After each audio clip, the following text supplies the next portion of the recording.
Hello, Tottenham faithful. We are back for the post-match fan show. Spurs winning away at the Amex against Brighton, 2-0. My first win. Iggy's first win in the studio. The watch-along success has arrived. Yes. Iggy, congratulations. Thank you very much. It's always good to get a win and having a clean sheet. I feel bad we didn't bring like some cake or something to celebrate the, but we didn't. I didn't think that was, didn't think this. There's always time.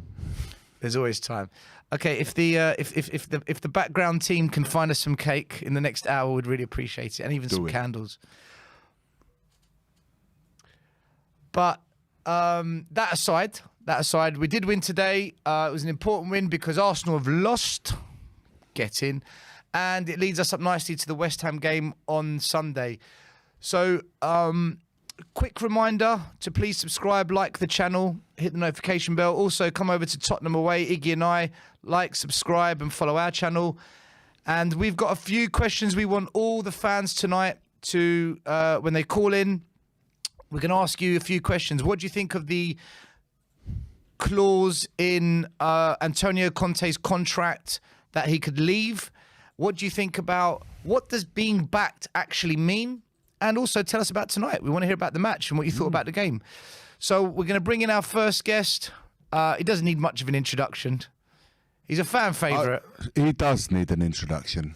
I said much of an introduction. But he will always need an introduction. All right, I'll do the drum roll. You introduce him. He's the one. The only. The man. Brian Daigle in the house. Daigle.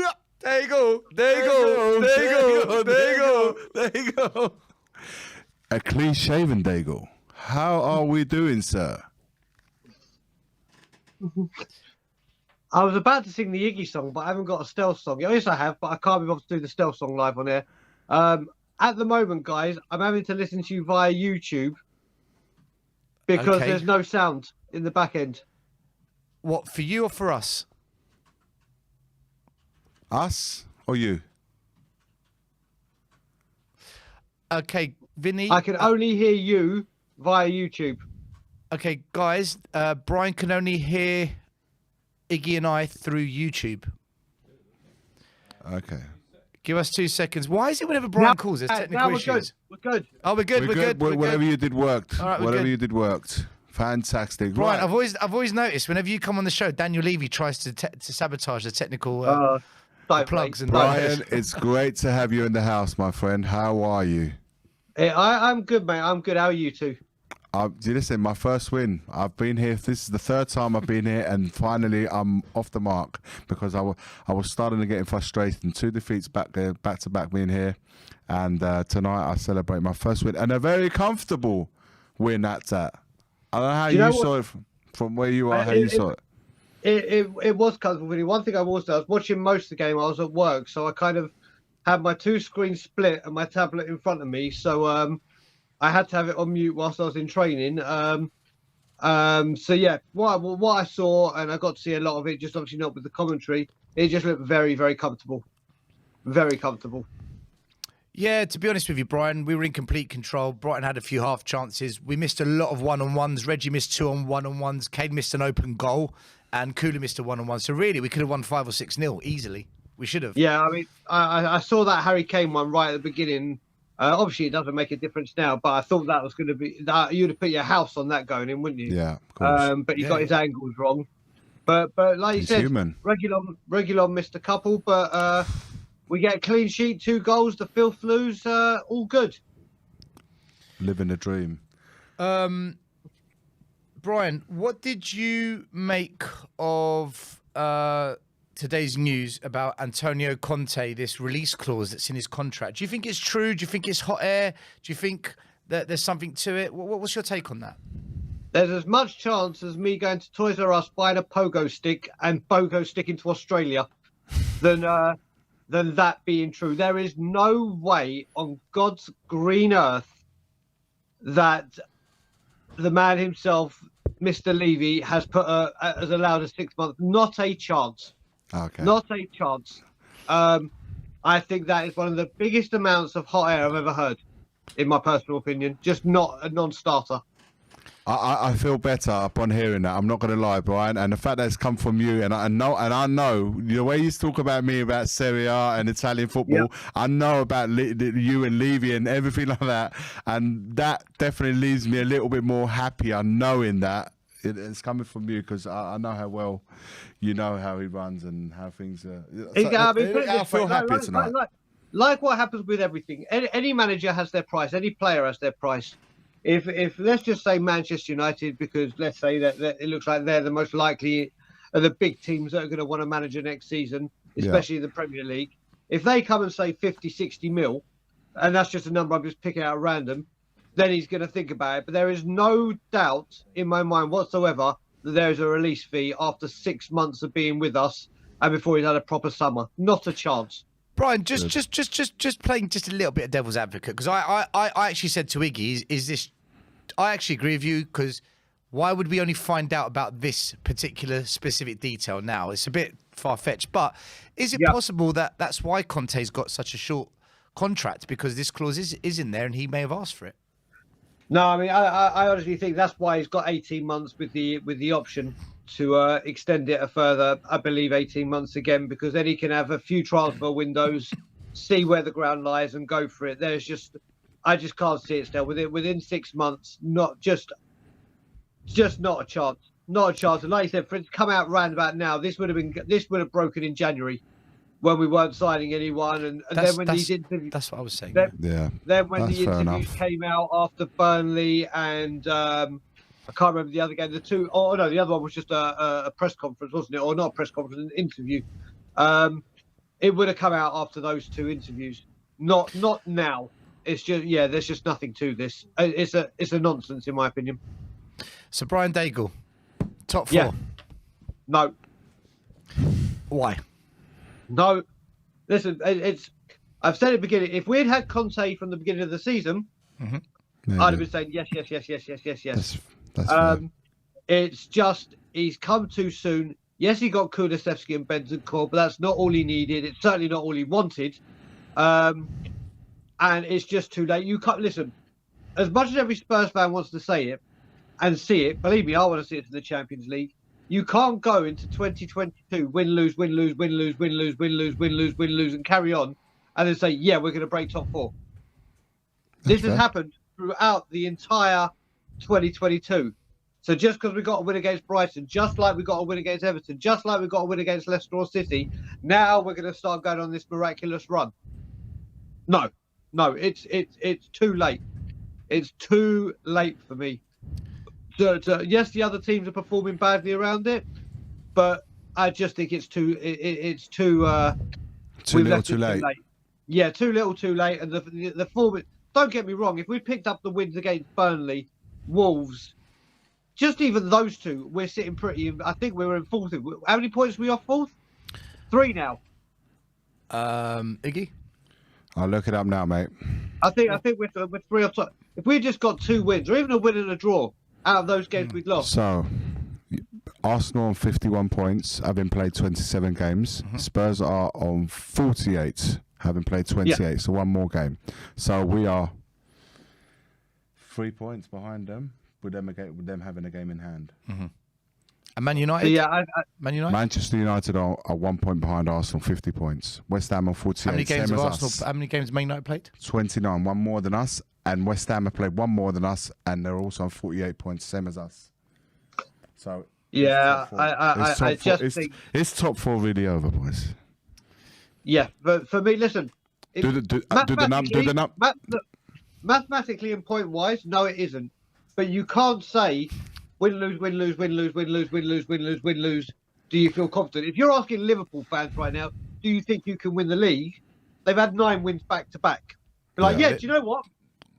They've got momentum. They've got momentum. I'm confident the boys can do it. You can't go win, lose constantly. I'm in agreement with that. I said I said earlier on, if the tendency is what we've been doing, absolutely no chance.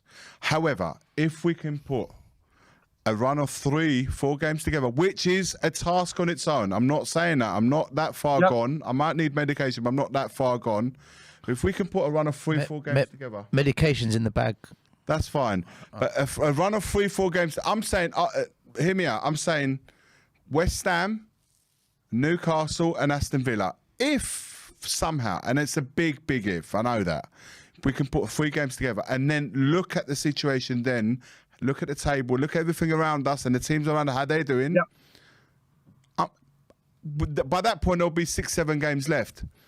I'm going to say, guys, let's leave the door a little bit ajar. Not shut it completely, but just a little bit ajar. That's my take on it. I respect what you're saying. I respect what Stel says, as in, no, it's done. That's fine. But I'm leaving that door a little bit ajar. Iggy, everyone has their right to leave it ajar, wide open, halfway, whatever, however wide you want the door open. Have a look at his face when I talk like that. Everyone's entitled to do that. Like I said, I honestly thought after Man City, so wait a minute, I went with Simeon to Leicester. And after that Leicester performance... Oh, what a game, Brian. What a game you went to. Oh, mate, and then Man City, come on. Yeah, and true. Then, you got a touch. So after Leicester, I thought, you know what, that's it. This kind of winning that kind of way, that kind of game, this is the moment that we put that run together. Obviously, it didn't happen. Then stop.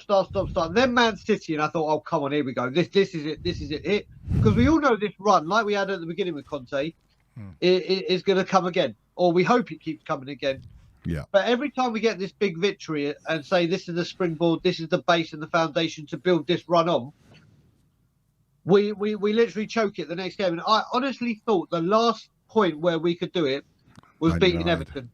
No, I thought, exactly, Iki. If we beat Everton, if we could have got a win against United, and then today, then there's enough games. And then you've got to remember, going into this, the win against West Ham is it's vital for derby reasons anyway. But it's really big. Then we go on international break. Hopefully they can go on the back of 2 wins on an international break. Yeah. Okay. Then you've got the worry, does everyone come back fit from an international break? And then it's the long running. Where you just can't afford to drop a point or you can't afford, I don't think we can afford a defeat. Maybe a couple of draws here and there, but I don't think. We definitely can't afford to lose 2, 3, another 3, 4 games. I completely. I don't think we can afford to lose 1, Iggy. Yeah. That's not going to happen because we're going to Anfield. That's unrealistic. That's unrealistic. But I don't think everybody else around us, including Arsenal, are going to win every game either. Because look at the points. Right. They're close. All I'm saying is that we are.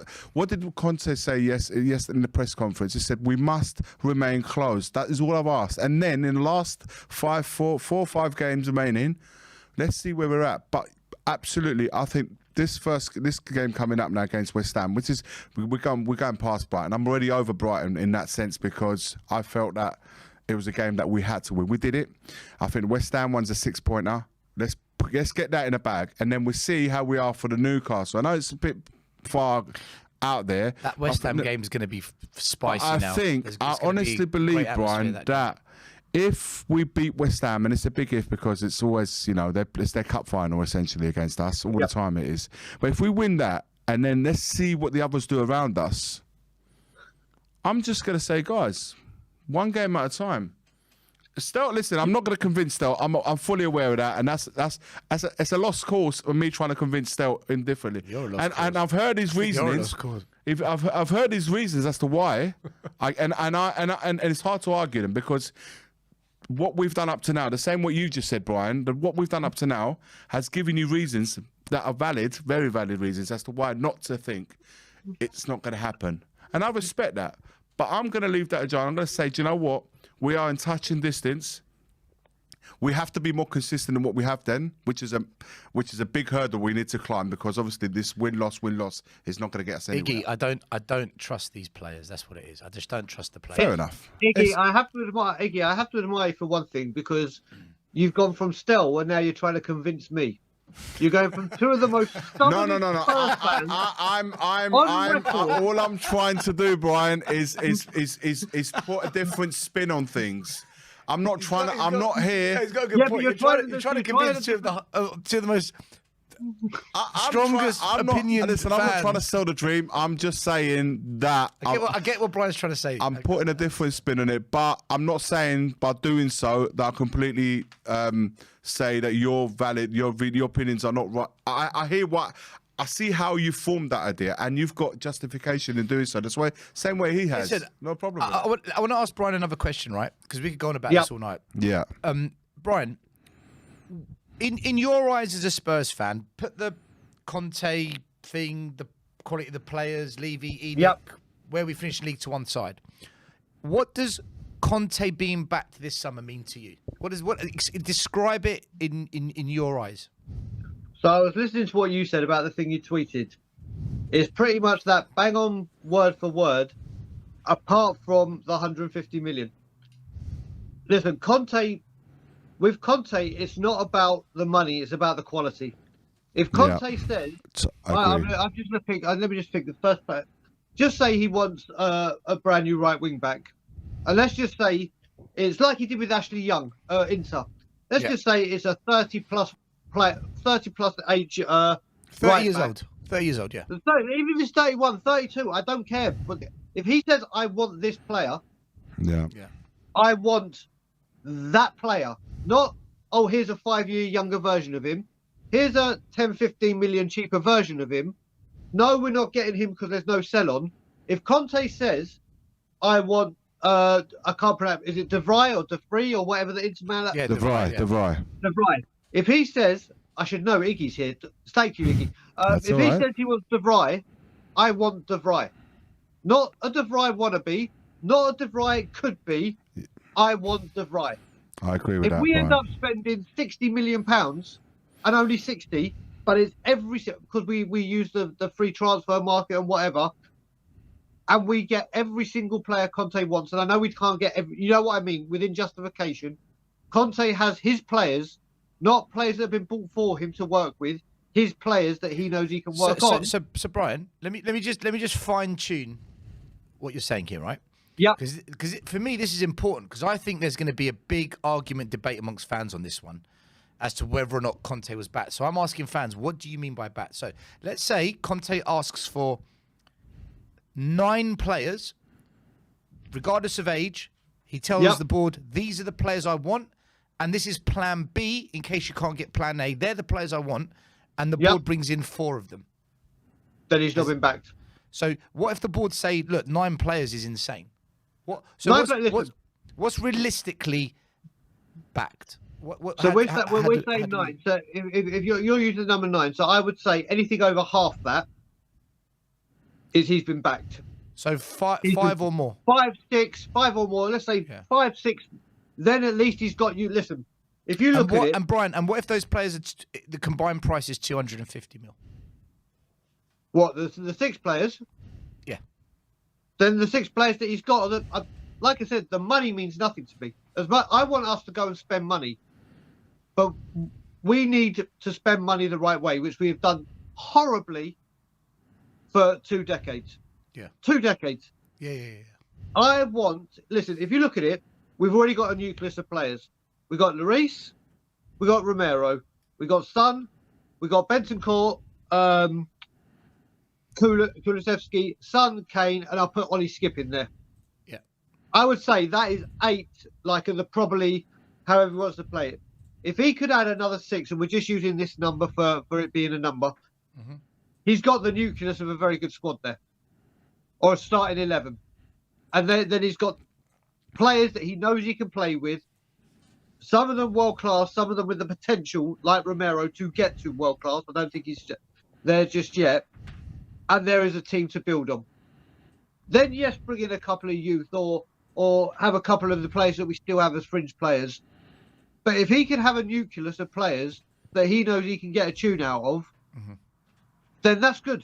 That's good. Then we can see what Conte does. Like we said, Conte, when he was at Chelsea, changed to a 3-4-3, had 10 players that could play that position, and had someone like Victor Moses, who wasn't like every Chelsea player's wildest dreams and like, oh my God, if someone had said to Chelsea before that run, Victor Moses is going to be an integral part of that team, and that's why you're going to win the championship, or a reason, every Chelsea fan would go, what are you talking about? But he saw something there that he could coach, and he did. Like he did with Ashley Young. Ashley Young went, Iggy, was he 35 or something when he joined Inter? Yeah, 35. He was it was unbelievable that season, that they won the league. Unbelievable. I need a left back. I need this. He's 35 years old. Did you see Inter Milan go? Well, yeah, there's no resell. No, they Well, backed him. Bang, in he comes. That's you. You want him. Conte wants you, and you come. Done. Yeah. Done.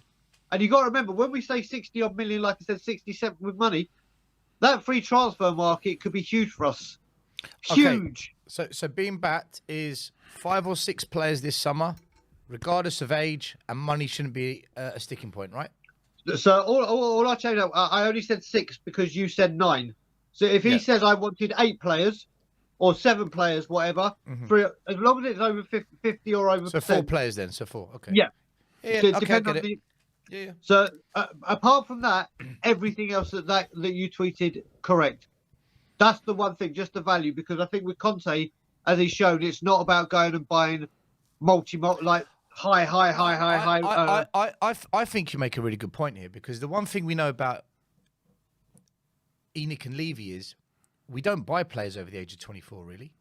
And Conte is going to want some he's been heads banging that drum 27, about 28, experience, 29. isn't he? And he has mentioned that. He has said the vision is to buy young for the future, but not the experience now, which is what he was alluding to. So that's why I think Brian brings up a good point here. Really good point, actually. But this is why he was so heavily reliant in saying in that press conference, he's asking Kane, he's asking Son, he's asking Lloris, he's asking those players to lead the rest of the troop, because they are the most experienced players in our squad.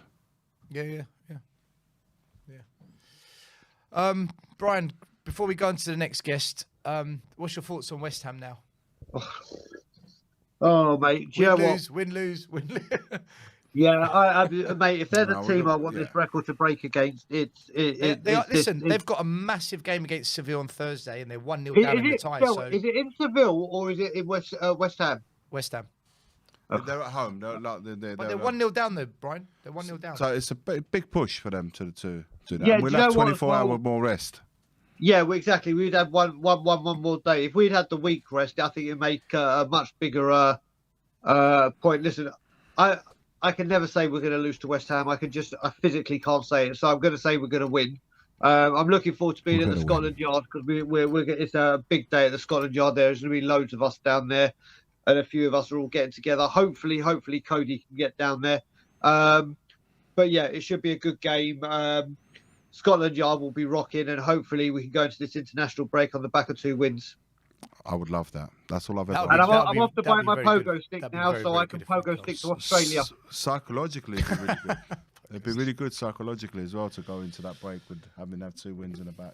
Yeah, huge for Tottenham. So, and I'm not talking about top 4. I'm talking about just for the team in general, and for the sets us up for when we come back from the break. So. And we exactly. We just got to hope to lose, but we ain't got to worry about Gio.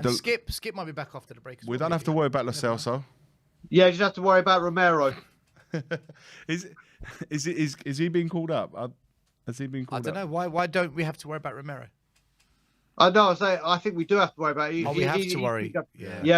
He picks up, especially with his hamstring. He could pick up any of them could pick up an injury. To be fair, I think a lot of the clubs in that from 1st to 7th have got international players. So anything can happen. Brian, final words, man. Over to you. Yeah, just as always. First of all, great show, boys. Looking forward to seeing you. I'll be back in London now in less than 3 months with Alana. Looking forward to seeing everyone. Yeah, nice. Love everyone in the chat. Love you guys. Love Vinny in the back end. I don't know why I'm pointing over here, because the back end most certainly isn't over here. And finally, and as always, Levy out. Levy. Nice one. Take care, Brian. Take care. Quick super chat from Joseph Howerton, $50. Big super chat. Thank you, my man. Spurs win. Arsenal lose. What a day. Absolutely. What a day. It's always a beautiful setting, beautiful night when we have a Spurs win and it combines with Arsenal losing at the same time. What I mean, if that isn't a lovely night for any Spurs fan, I don't know what is. Perfect footballing day. One last super chat from Lee Tottenham. We need to build a team around Kane, Skip, 4 to 5 players out, 5 to 6 in, Divine and Dane as the future. I don't know if Conte is going to try and win a league title with Divine and Dane because he likes the ready-made, and I think Divine and Dane are 2-3 years off. But definitely, Kane and Skip should be part of the team that we do build around. That said, our next guest, does he need an introduction or not? Of course he deserves an introduction. Ready? How dare you? How dare you? He's a real gent, a real Spurs, a real Hotspur. His name is Brad Hotspur. Brad Matthews, welcome to the show, sir. Hi guys. Bradley. I just think you said I was introduced as real gent. Oh, that's not me. I'll go get myself a drink. But No, you're an absolute gent. Whenever I've seen you, mate, you've always greeted me and made me feel very welcome. So I'm really happy to have you on, and I'm really interested in your views and how you felt not only in tonight's game, but everything that we've been speaking about. Well, we'll get onto that later. I saw your animated conversation with Stel about the top four. No, the game tonight I thought was comfortable. I watched most of it on a live stream. I managed to miss Romero's goal because it cut out, and by the time I got it back, it was 1-0. It was a worldie. Yeah, he took it well, didn't he? He took it well. Put the goalie the wrong way. Brilliant stuff. I thought, we looked comfortable. I think we still need to attack quicker. We really do. We got into good positions, and then we sort of slowed it down. We were saying that. And that annoys me. Maybe it's going to be one of these things that will come as they play more and more as a team. It's like, and I like always bring up music and analogies, but it's like trying to play a guitar solo. When you start to learn it, you play it slowly. Yes. And as you get better and better, you get quicker and quicker. And I think that hopefully that will be with Tottenham as they play as a team. That they'll get that right. But that did annoy me a bit. I was interested in what you were saying still about Reguilon. I'm sort of starting to think the same thing about him, actually.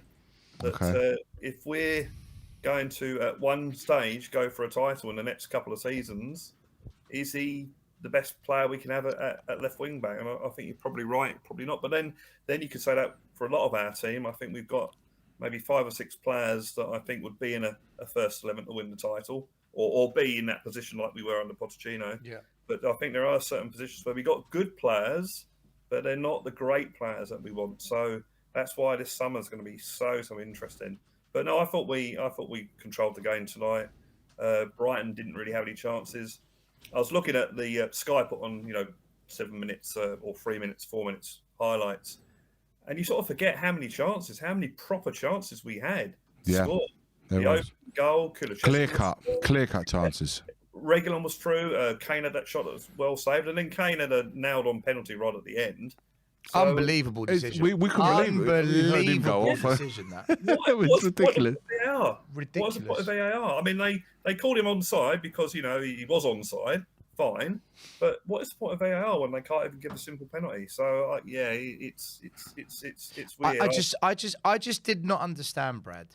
No. How on earth, minimum, they didn't say to the ref, you might want to look at that. Yeah, exactly. That's the thing. That's the whole point of having them. It's like they make the decision to. No, there's no need for you to come and look at it. There's no point of having a ref then. Yeah, I completely agree. Exactly. The referee. I mean, when I saw it live, I thought, oh, it looks dodgy, but I don't know. Maybe he didn't touch him. So you can't tell live.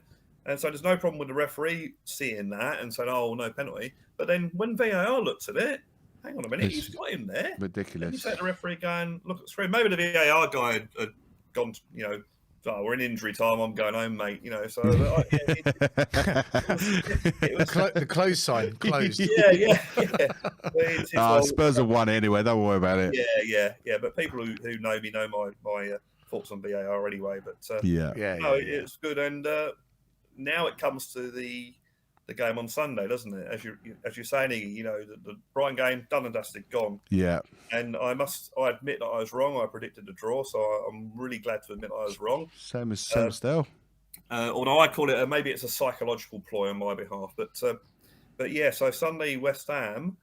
I know we're going to talk about top 4. Personally, I don't think we're good enough to get it because we don't win the big games. We've lost against all of our top 4 rivals this season. If you think Manchester United twice, Arsenal once, and West Ham once. So if they're going to have any chance of doing it, they've got to win on Sunday. and get that bit of momentum, break that awful win-loss record. But no, I can't see it. But I think if we have a decent transfer window, then the way I'm looking at it is that I think you said earlier, Stel, that guy made the tweet that give him 150 million or whatever the budget is. We're not made of money, we know that, but we're not poor. We're not poor. We still haven't got the naming right, so maybe that's going to happen. But you give Conte the money and you say, "There's your budget.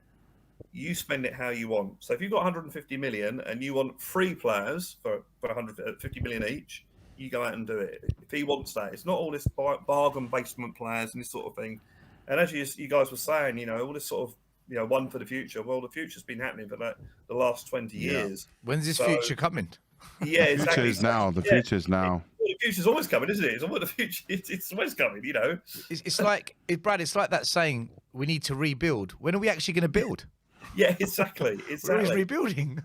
And Conte, to me, has been saying all the right things. If you read between the lines of all of his press conferences, he knows what he's doing. He even made a point the other night about, we've got rid of a lot of coaches, blah, blah, blah, blah. This win-loss mentality, it's been going for 20 years.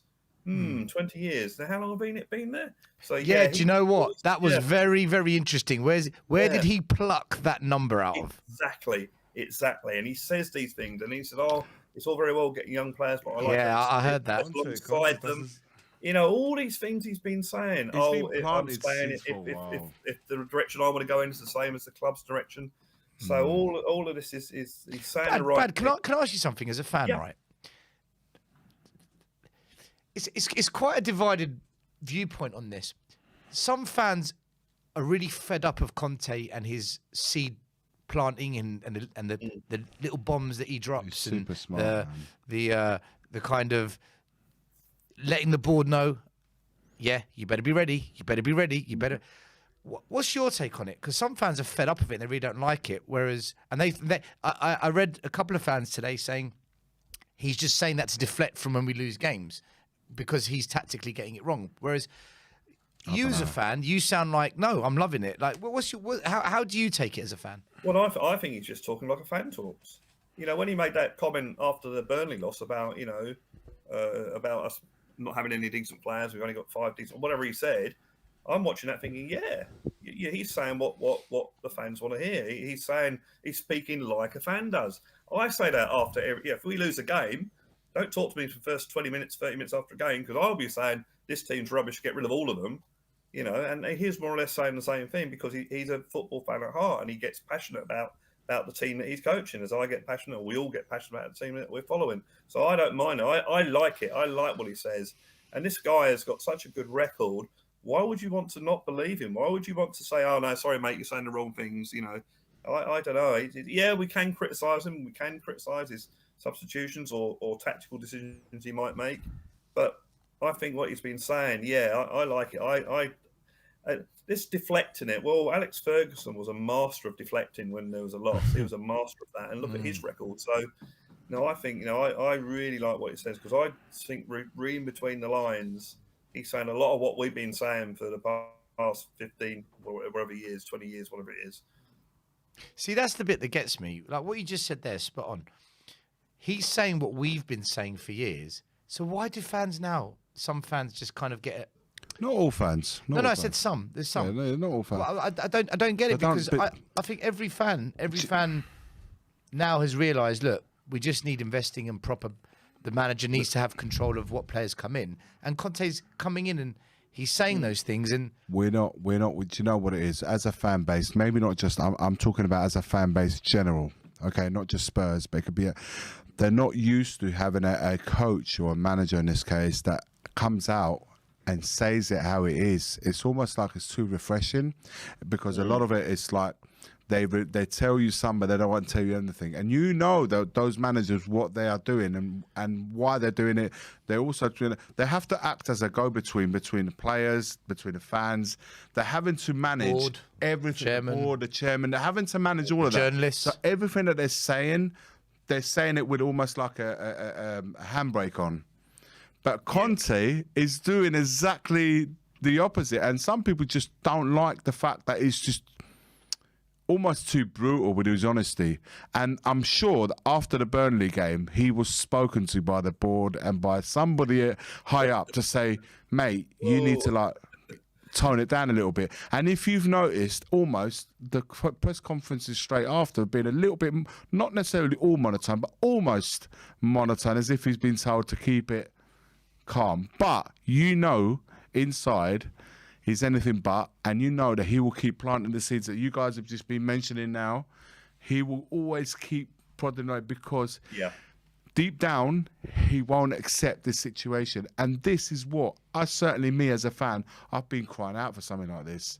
To say, have a manager come into Tottenham to say, not just do a job and say, yep, we will do our best. What Nuno said when he first arrived, we will make you proud, and all of that stuff.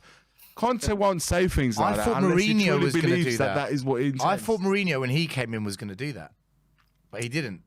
Mourinho didn't do it. Yeah, I think Mourinho's at the end of his sort of. Well, I thought he was at the end of his career at Manchester United. To be fair, he's definitely. He was sort of coming to the end of his sort of. He didn't care anymore. But he's Whereas the thing is, the Mourinho. There, he's at the whatever the word, the high point of his. Yeah, he's on the other side now. You're right. Yeah, and I want to talk about. I mean, let's face it. When he mentioned about, when he said about top four, you don't think about top four. Well, that's because he wants to win. He wants to win the title. He wants that's his Isn't mentality. that what we all want? What Gino's mentality was, and so it's. No, I think as far as Daniel Levy and Enid are concerned, I think the fan base. Well, I hope if it doesn't work in the summer, and when I talk about work, I'm not talking about getting decent players in. I'm talking about getting decent players in early, so they go on the pre-season tour and all that sort of thing. Yeah. None of this sort of on the last day of this is when you start preparing for next season from now. They're talking about improving the scouting network. Well, then hopefully they're going to improve it. So we know what we want at the end of this, when the transfer window opens. They should be identifying players right now, and behind the scenes, they should be contacting football agents saying, how do we make this happen? Exactly. How can we shape up a deal? That should be happening now. Yeah, because the last thing you want or you don't want is a bidding war. You don't want the interest to be on a player that you might have had your eye on. Other people knowing what you're going to do as well, because you know what Sky Sports are like. As soon as anything comes news regarding Tottenham, they blow it up. Let's try and get Kane destabilised. Oh, Son's not happy now. It's like this.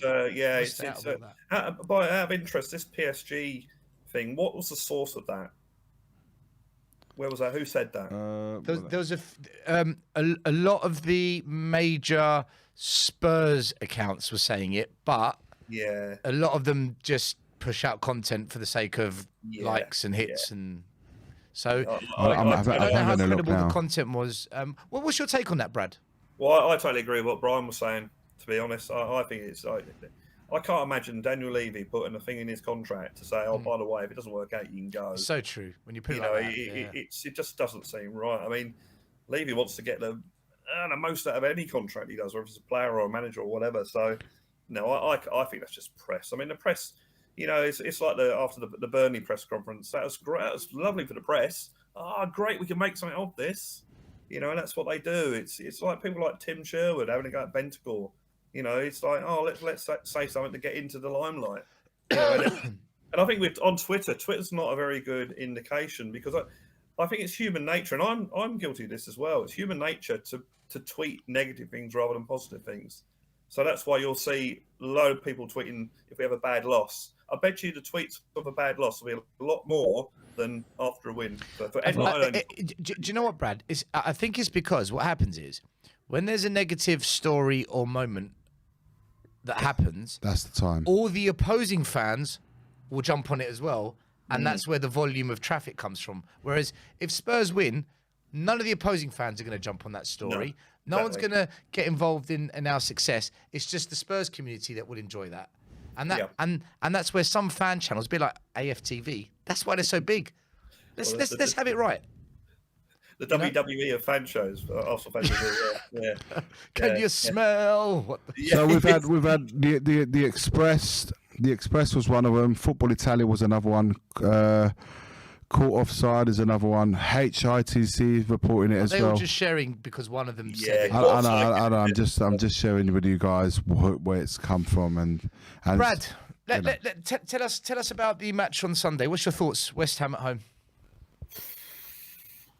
Well, I'm a big believer in the law of averages. And tonight fooled me because I thought we can't keep going win loss. So that little record has got to break, and hopefully it breaks in a win rather than a draw, but which we haven't had for a time either. So on the law of averages, we drew a draw. No, I hope we win it on. We owe West Ham on Sunday. You know, we had the defeat opening when the ground opened. We had that 3-3 draw. We had the game at, I was going to say Upton Park. But We beat them in the Carabao Cup this season at home, 2-1. Yeah, we did. Yeah, we did. rode our luck on a few. I hate saying that I'm confident we're going to win because whenever that worries me. Whenever I'm confident of a victory, it worries me. But I'm confident we can win on Sunday, going into the international break, and then just see what happens. As I say, I think top 4 realistically is out of the question. But you just got to play your games, try and win as many games as you can. Hope the other teams lose as many games as they do, and see where we are at the end of the season. I know that's a bit of a cliche that all managers probably say, but yeah, I'm relatively confident about Sunday because I think we need to break this record. We basically owe West Ham, and Tottenham have got to win a big game for a change. We haven't won Agreed. a big game. And this will be one hell of a game to win. That's a 6-pointer. Man City, the big games. Well, no, but Man City is a game where you go into it not expecting anything, so there's no pressure there. The pressure's off, the shackles are off. Yeah. But these games is like the Man United game on Saturday. It's a pressure game. We've had it against Man United twice. We lost at Arsenal.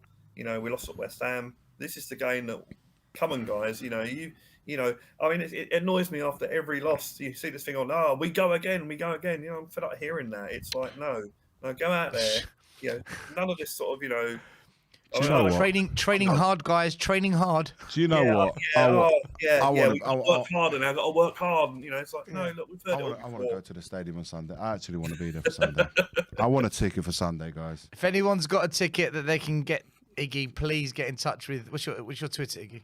Iggy_Calcio. There you go. You can find me on. Have a look at Tottenham away. Let me know, guys. Have you tried ticket exchange? I will. Actually, Iggy, there's loads on the exchange. Someone's put a tweet out today saying loads of fans aren't going on Sunday because they're fed up. But I think tonight, after tonight's round, I reckon those tickets will go. I would never ever say I'm fed up until, like I said, we game by game. That's all I'm doing. I'm going game by game. I think it's too early to down tools, but I respect everyone's opinion that thinks differently to me. No problem with that at all. I understand why the reasons as to why you think we're not gonna make top 4. Absolutely fine, no problem with that. I just think, you know what? Let's just. I try so hard not to laugh when you say Listen, that's me. There's another 10. How many games? 10 games. The universe runs on mathematics, and mathematically we can still make the top 4. Oh God! I'm going by what Antonio Conte said. We must remain close. Get to the point where you're like 4 or 5 games left to go, and let's see how close we are. If we are really close, then I say, "Yo, let's have a look." I'll tell you something. If not, then I'll say, "Okay, it's not over." I'll tell you one thing. I'll tell you this, right? If we are close, as you describe it, he said it, not me. All right, as Antonio said it, and there's 3 odd games to go. And we really are potentially top 4, which I don't think is going to happen. And they slip in that Arsenal game. Oh my God! Oh my God! That game is going to be fire. They're waiting for that, aren't they? I mean, that's got to come between. Do you get Brad? Actually, can I ask you a question, Brad? Do you think the Premier League? Because it's unbelievable they haven't rescheduled that game. There's no reason. Do you think they're waiting to time the match based on current results to maximise the wow factor of the game? You know what? I heard, I forget who it was, mentioned this about a month ago, and I thought, conspiracy theory is rubbish. So I don't really believe in any conspiracy theory. But now, as it gets closer, you think, So now I'm starting to think there might be something in that because, TV is all about making money. It's all about advertising revenue, that sort of thing. Yeah. And we're only, if you look at it from a Sky Sports perspective, not a Tottenham or an Arsenal fan perspective, we're only 3 points behind. So from their perspective, this could be a top 4 decider. But this works perfectly, Brad. Sorry to interrupt. This works perfectly for the likes of Manchester United and teams like that, because they want that to capitalise on any. So what you're saying? The Glazers have paid the Premier League to decide what this. You see how words come. I'm just asking a saying question. it puts the pressure on those two teams to slug it out, whilst Man United will be sitting there in the wings waiting for someone to drop points so they can step in. I'm saying it could be Manchester United. That could be the same. West Ham. I do just think it's a bit. I do think if Arsenal were to slip up on both teams, I think it's out of order on them. When does Arsenal play Man United? That's coming. That's coming up. Iggy can check. I can do that. Carry on. Brad, one last question I want to ask you. If we were to draw against West Ham, do you think that's pretty much defeat? I want to win now. It's got to the stage now. I did a little no. Of course we want to win. But if we were to draw, would you say that's pretty much the same as a defeat, given what we're trying to do in terms of top 6, or if you believe Iggy top 4? Do you think a draw is just literally just nowhere? That is a loss. Well, put it this way. So against Man United at Old Trafford, I would have accepted a draw, especially at 2-2, where we got that goal back. Yeah. But at home against West Ham with our crowd there, and given it's a big London derby now, I only accept a win on. I mean, has to be a win. Don't get me wrong. We're 2-0 down with 10 minutes to go, and we score 2 goals and get the draw. Well, then of course I'm going to be happy. But no, a win is, this is a game that we must win, and it's got to the stage now. So okay, guys, you're talking about we're still in the race. Well, now start putting some wins together. Because beating Brighton at Brighton and then drawing against West Ham is not putting a run together. So I only expect a win on Sunday. I will be disappointed if we draw, unless, as I say, we're 2-0 down with 10 minutes to go and we come back. But then that said, you shouldn't be in that position. We shouldn't be in that sort of position. So, Brad, to answer your question, 23rd of April which is the same day that's we're playing Brentford away, and that's round 34. So it's on the 34th game of the season. So it's 4 games to the end of the season. Yeah. So it's like a space out, because Arsenal got to play Chelsea. I mean, after the West Ham game, it's only the Tottenham Arsenal game. Man United have to play Chelsea as well. So they play Man United at home. They follow that with West Ham away. Arsenal. Arsenal, yeah. And then they go on to listen. They got some real. So have we though. So have we. We got. We have too, but I think they. We got Arsenal. I think they got. Leicester. We got some tough games too. They got Newcastle. I mean, there's some games there. Listen, there's so many twists and turns. Well, I'm telling you now. A lot of twists and turns. If you look at, Tottenham against Arsenal was apart from West Ham. After that game's out, Tottenham Arsenal was the only top 4, if you like, game we've got this season between top 4 rivals. I think that's going to be a midweek. Top 4 rivals, yeah. That's Man United, Arsenal, Chelsea, Man United, Chelsea. They're all to come. So if you space that over the season, then it makes sense if you're from Sky perspective to have Tottenham Arsenal as the last one in that little list, and they're probably hoping that it does come there. But it can't be a last game of the season because it's going to be a midweek. The last game in that run.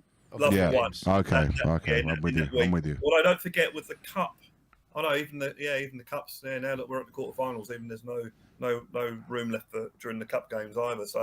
So you can see that game between the Burnley at home and Norwich away, Tottenham, North London. But you know what's going to happen?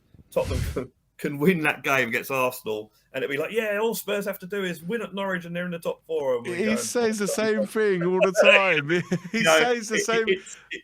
That's the life of a Spurs fan, isn't it? It is, and it's like, it's pessimism, yes, it's negative, but hey, look, I'm only going on past, it's the truth. Past years. It's honesty. Years, it's the truth. No, listen. I know that is perfectly in line with such a Spurs thing to do. It really is. I know that, guys. Brad, we got to move on. We've got more guests waiting in the background. What's your final word? Before you, final word is let's all go to the game on Sunday. Let's all hope that we enjoy it. Let's all cheer on the team like celebrate every victory like it's the last victory that Tottenham will have this season. So still. But great show, guys. And, thanks, Brad. Appreciate it. Have a good evening, mate. Have a good night. Take care, guys. Come on, you Spurs. Big up the one and only Brad Matthews. Brilliant, Brad. Brad Hotspur. Got another super chat here from Air Ace. we could have used our Juve guys today in the mud. I think this is a Juventus fan who is thinking. Listen, it's been a good night for me. Yeah. Spurs win, Arsenal lose, and Juventus get knocked out of the Champions League. Happy days for Iggy. Okay, next coming in, I believe this is Michael from Poland, if I remember. Yeah, I remember it from Yeah, Saturday. Yeah, from we Saturday. spoke with him Saturday. Michael, let's bring Michael into the show. How you doing, my man? Yes, hello, Guy, hello, Stel. Yeah, you remember. You We remember won me, today, right? Michael. Good we won. evening. We're smiling. Yeah. We're smiling. We're Yeah, smiling. now.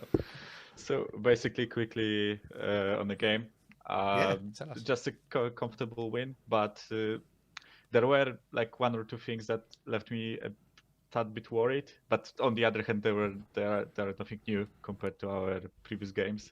So one was the lack of quality in finishing, because realistically we should have won this game like 4-0 at least. Yeah, we least. agree. Absolutely, agreed. And the other one is there are still those ridiculous defensive mistakes. It's just that Brighton are allergic to shooting, like because they had like one or two chances, I think. Where sorry, my camera is acting up a bit. I don't know why. And It's okay. We can hear you, Michael. We wasn't- can We still can hear hear you. you perfectly. So there were still like maybe two errors, defensive errors, that could have led to a goal if the quality of the opposition was better. And of course, it worries me. But let's just not talk about it. Good win, as you guys said. Let's talk about like more important. But Michael, things. do you know what? It's important that you say what you see, because the thing is, when we go and play a good team, like if we go away to Aston Villa or away to Anfield, when West Ham come on Sunday, they're the kind of teams that we can't afford to miss those chances. They're the kind of teams we can't afford to make defensive mistakes. So it's good that you say it, because this is the real Tottenham. This is what we watch, right? Yeah, exactly. If Coutinho gets on one of those like mishaps in our exactly. defensive third, then it's pretty much a lost goal. So we really have to be careful about what we do in defensive, how we pass, and a solid performance, but could have been a lot better, in my eyes. Yeah, but just a happy little win against a little Brighton. Nothing personal.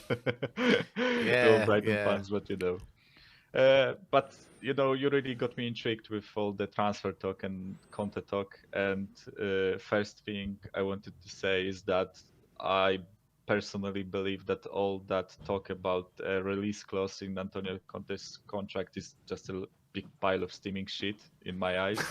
Like Fair enough. I Good to hear. I'm glad to hear it. I'm yeah, glad. I'm I glad. just Steaming very- shit.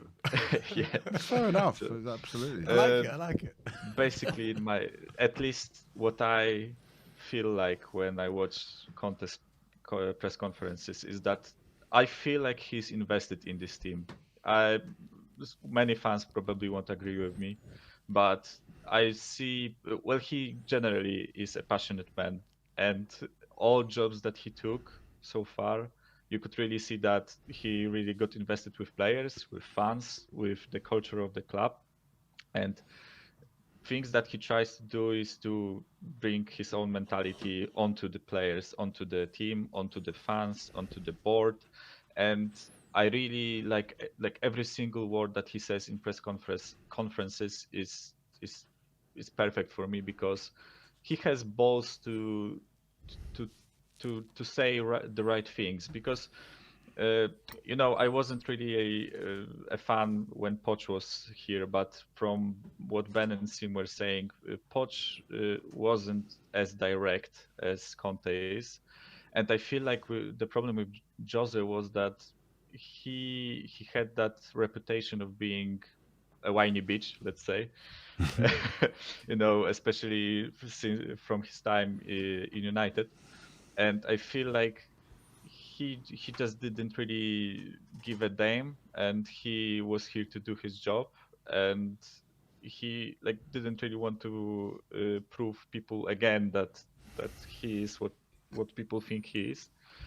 And I feel like with Conte, he's, in my eyes, in position of power in our club. Like he has the biggest power, of course, well, I mean, of course, Levy can sack him any day. He has the power in that sense. But in terms of like having the belief of fans, having the belief of team, and having the CV to prove that he is a born winner, he is in position of power, and I feel like he's trying to execute that position onto the board, onto us, even onto us as fans. And I get why people might seem frustrated by his words, because people often don't like to hear bad things said about their team, about the things that they love. Because, at least in my opinion, like you don't want to hear your coach saying that your players are shit, but he just says what he thinks, and Yep. I respect him for that. I really appreciate that. I really appreciate that he. Michael, he can do that. a lot of people Yeah, in that's all not walks happy of with life, they don't want to hear the truth. A lot of people, that they because quite often, especially in football, there's not many winners. There's not, Yeah. because there's only 4 trophies to win. So to hear your team lost, to hear your team isn't good enough, to hear your team failed, you don't want to hear it. But that's the reality. That is competition. So I understand what you're saying. Michael, let me ask you something, because you were talking about Yeah, sure. Antonio Conte. In your opinion as a fan, what does being backed mean for you, Fran, when we talk about Conte in the summer? Yes, so basically money-wise, it's hard for me to put an exact number Yeah. where I would say that he was back, because you can spend 150 million pounds and buy 2 players, and you can Yeah. also spend 150 million pounds and buy 7 quality players, like Bentancur. He was 20 million as far as I remember, right? And 2025, yeah. yeah, to 2025, something like this. Yeah. So basically, in my eyes, Conte has enough quality in his coaching, in his mentality, that you don't really have to buy like creme de la creme of like top-notch players. You can get away with maybe spending a bit less. That's not what I want our board to do. Like you said, I don't want them to go, yeah, we like this character that you presented us, but we'll buy a 5 years younger guy who doesn't have any experience. That's not what I'm saying. What I'm saying is that, at least in my eyes, if our transfers are done well and they are well thought out, I feel like there is a lot to achieve without spending a ton of money. And I also think that there is a possibility to reach that middle ground between buying experienced players and buying young players, relatively young, of course. I'm not talking about like 18-year-olds, but 24, 22, 26. Those players still have a sell-on value later, even if you want to sell them like 5, 4, 6 years later. But you can still provide experience. You can still provide leadership to that team. What is being backed though for you, Michael? Like for you to say yes, Conte was backed. For you to say yes, what would have to happen this summer? So for me, it's more about positions that we buy the players for, and I feel like it is mandatory for us to buy a left wing back. A left center back, a right wing back, a center midfielder. Defensive or offensive? I would prefer offensive, to be honest. A backup striker, and then if those 4 positions are bought, then everything else for me is a bonus. Let's say. Okay, So so let's say we buy those 4 players, but then 2 of them get injured. We're back to square one, right? So would we not need a few more players than just the 4? Well, if you want my honest opinion, I personally would change at least 6 players from our starting 11, 5 or 6 players from our starting 11, and I would at least buy 4 or 5 backups if we want to compete in this league. So that's for me to bring this team to a level of not even like City, but to the level of Top 4. Manchester United, top 4. Yeah, to be secure in top 4 fight, you would have to bring at least 10 players in my eyes. 10 players. So let's say maybe 5 this summer, 5 next summer. 5 this summer, 1 in January, or 1 or 2 in January, and then another 5 in the summer. Another 4 in the next summer. and I would be perfectly satisfied with. Well, satisfied. I would be satisfied if they bought anyone. To be honest, What do you think about what Brian Daigle said? Where if Conte says the 5 players this summer that he wants, let's say they're all 32 years old, but would for you to say yes, he was bat, we went and got those players, 32 years old, regardless of age. Yeah, that's probably what I would say, because I have to look realistically at what Spurs can buy, and if you buy a 32-year-old, he will be a lot cheaper than a 24-year-old or a 28-year-old, right?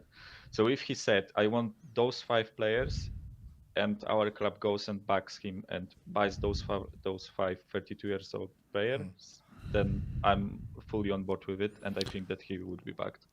I think the team needs a bit more balance, because Conte's, as we heard, mentioned about experience. He's on board with having young players who can one day progress and become potential champions.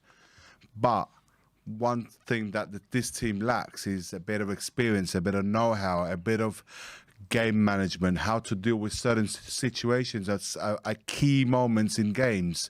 That's why he called out Lloris, he called out Kane, he called out Son, our most experienced 3. And which, in my opinion, when I thought about it, when he said that, it's not enough to have just 3 players in the team that are your most experienced. What did you think of that, Michael? Basically, how I look at it is that in terms of leadership, we have, let's say, Lloris in goal. We have Dyer in a centre-back position. We have, let's say, Højbjerg. He is kind of a leader. I know that his quality often disappoints, but he's a leader. Tonight he was good, and he was good against Manchester United as well. He had a couple of good performances in my eyes. Really, you'd keep him in the squad minimum. You would keep him in the squad. Yeah, he's definitely. And we have leadership in the front, but I feel like 3 to 4 leaders isn't enough. Like leaders, well, of course you cannot have 11 leaders on the pitch because then no one is a leader. But I feel like, and this also connects to the age of the players that we spoke about. I feel like if you buy a center midfielder and a left center back, those guys, in my eyes, should be the experienced ones, because they are in the middle of a pitch. They can command wings. They can command not wings as player, but wings as the players on the sides. Yeah, positions. So those 2 players for me should be the experienced ones, and I wouldn't be mad if they bought like Digit Spence from Middlesbrough, right? Or he's from Nottingham Forest, the right wing back guy that scored a goal against Leicester City. Yeah, I heard that he is real talented.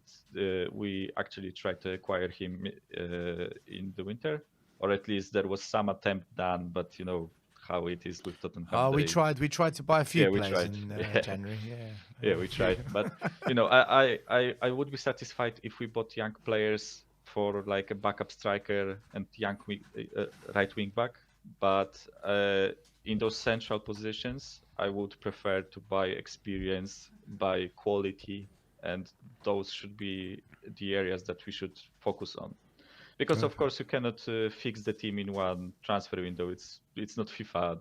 You can't buy 12 players and sell another 12 and completely reshuffle the whole squad. But yeah, in my eyes, that's a backing for me. Buying players that he wants, but also keeping in mind the philosophy of the club, because I struggle to believe that we would buy 5 32-year-old players. But Michael, Antonio Conte has said the philosophy of the club has to change. He said it doesn't work. Yeah, but that's why I brought the point of having a middle ground. Like buying 24, 26-year-old players, 28-year-old players. Yeah. When you sign a manager like Antonio Conte, are you bringing in a manager that does middle ground? No. Yeah, of course, that's a fair point. He can't get everything in one go. Even I'm saying that he won't be able to get everything in one go. I think he's got. Yeah, but he said it, and it takes 2 3 years. He has said that, right? Yeah. So in that aspect, but for sure, For sure, he has to find. Listen, any team, you have to have a level of young players in there. You need the experience as well, because, like I said, it's those experienced players that will also teach Well, and guide. we've got young players. We've got Skip. We've got have. Romero. I don't think we have a. We need one or Bentancur's two. 24. We need one or two Kulusevski's players. 21. We've got young players. We've got a couple of more players with experience, I think, that Yeah, are no, ready I agree. right now to make the difference in this team. Michael, I need to ask you one question we've asked everyone tonight. Yeah, Top four. Last time I was here, I said that we'll finish sixth, and Okay. I honestly still stand by it. I feel like that's a good place for us. I would also like to bring a point that it's an improvement compared to last season, because we finished seventh, right? Yeah, it is. Yeah. So it's still a big improvement in my eyes. But I'm gonna say something that contradicts it right now. I feel like Here we have- go. Here we go. I feel like we the have a hope. higher chance of finishing fourth than Manchester United right now.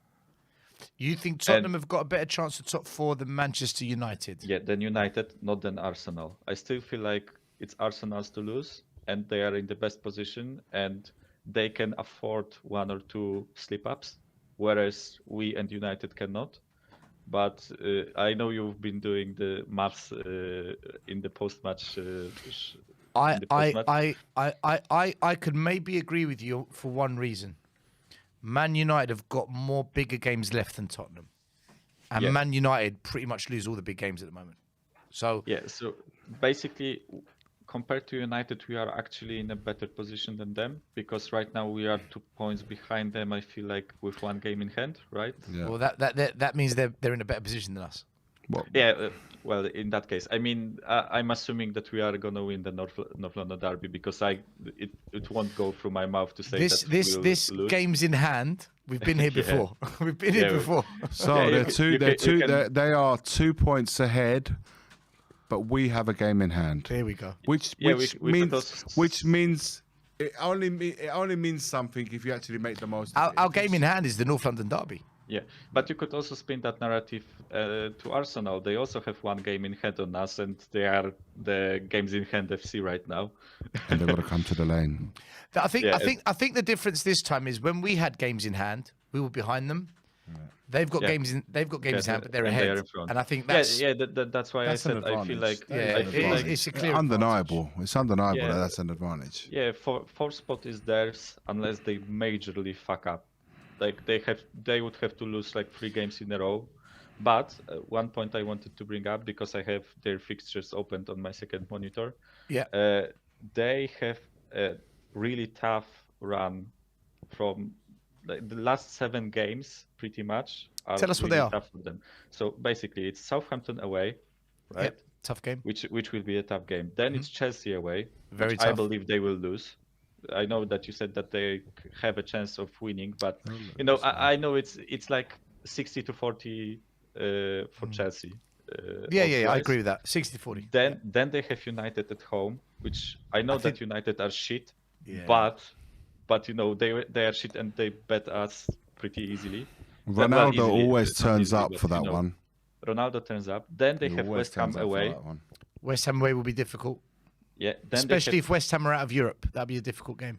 Yeah, and then I know that you probably won't agree with me, but then they have Leeds at home, and I know that Leeds are absolutely shocking, but they will be fighting for their lives at that point. I think And, I think you Arsenal know, will destroy Leeds. If I'm going to be honest with you, there. But those games are dangerous. If it was Leeds right now, the next game on the weekend, I would say that they would smash them 5-0. But because it's a third I see your game point. to I last see your season, point. It's the timing of the match. Yeah. yeah, the timing of I the see match, your and point. same point applies to Everton at home. That it is their last game, and Everton will also be fighting for their lives. I actually looked at that last game, and I actually was thinking yesterday, if Everton need that game to guarantee safety, it changes that whole game. Yeah, I did. I was actually thinking that yesterday when I looked at it, but I don't think it's going to go to the last. There's a lot of twists and I've been saying this all night. There's going to be a lot of twists and turns. Yeah, like for me, it's impossible to predict 100% how it's gonna end. But for example, Everton have. I can tell you how it's gonna end.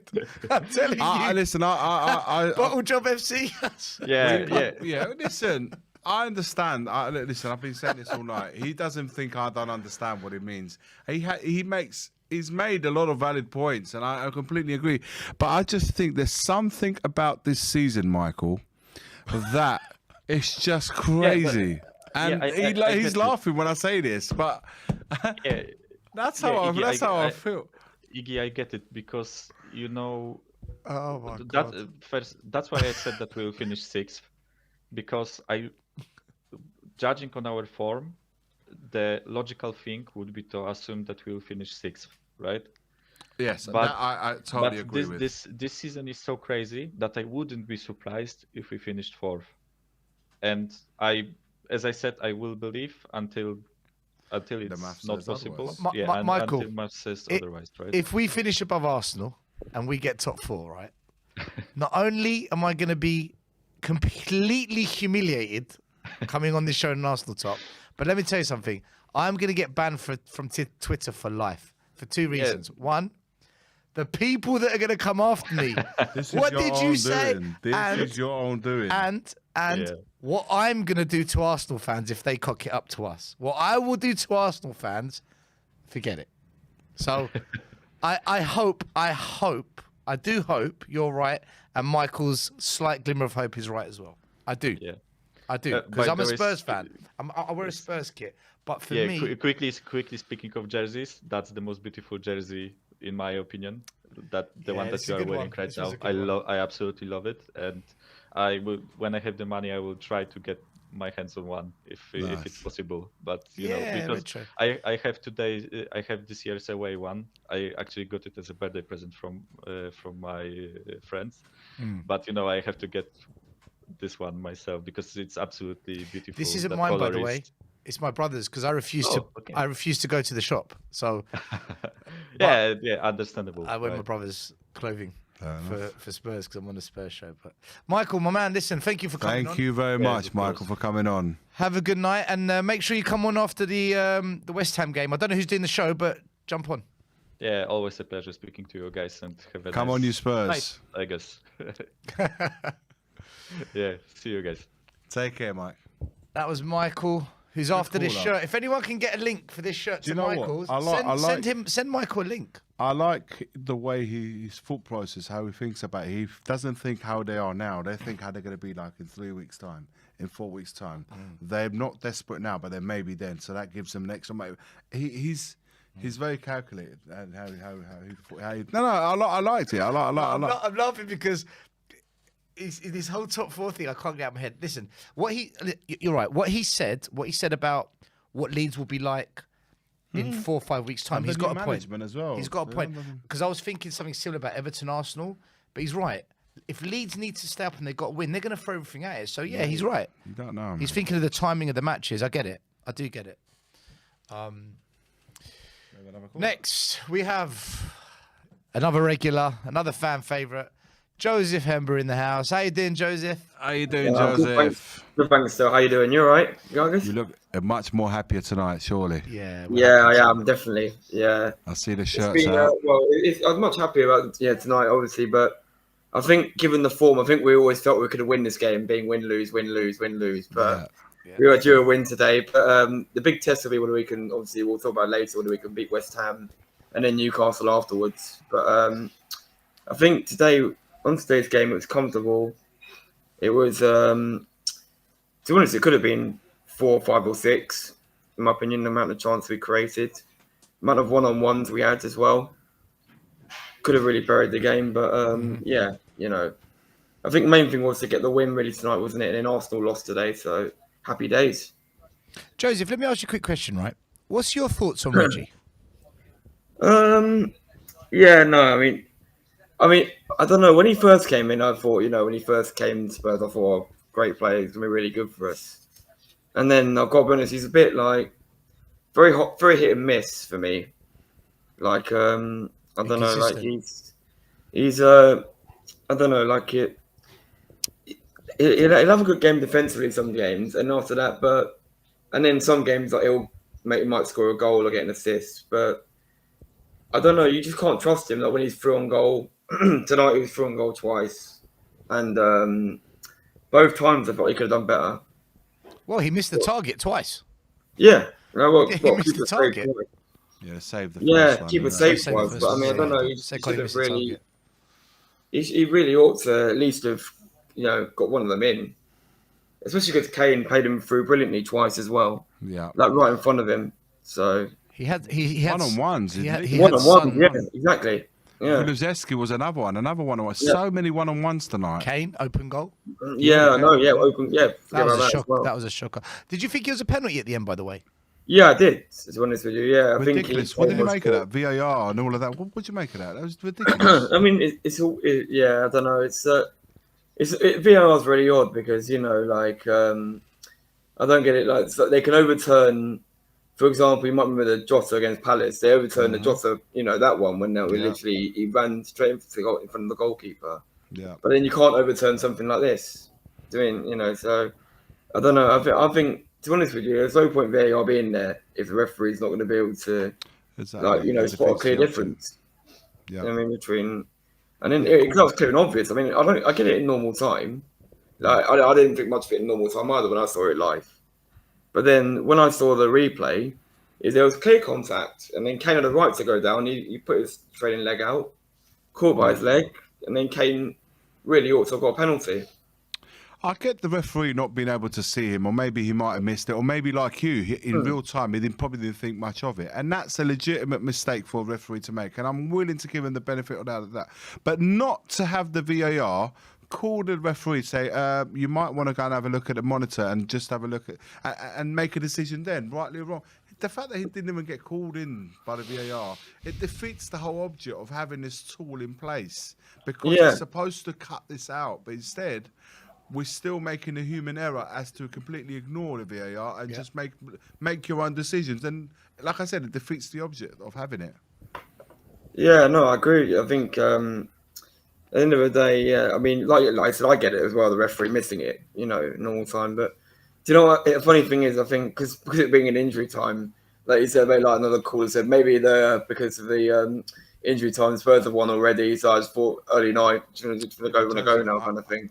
I understand, but, I think really. For the regularity of the game, they played in 90 plus minutes, regardless of whether the game's what if the league season comes to goal difference at the end of the season? Exactly. Yeah, that's another point. Yeah, there's so many different factors, because if it's if it's 0-0, 15 minutes into the game, it shouldn't be any more important than even if you're 2-0 up in injury time.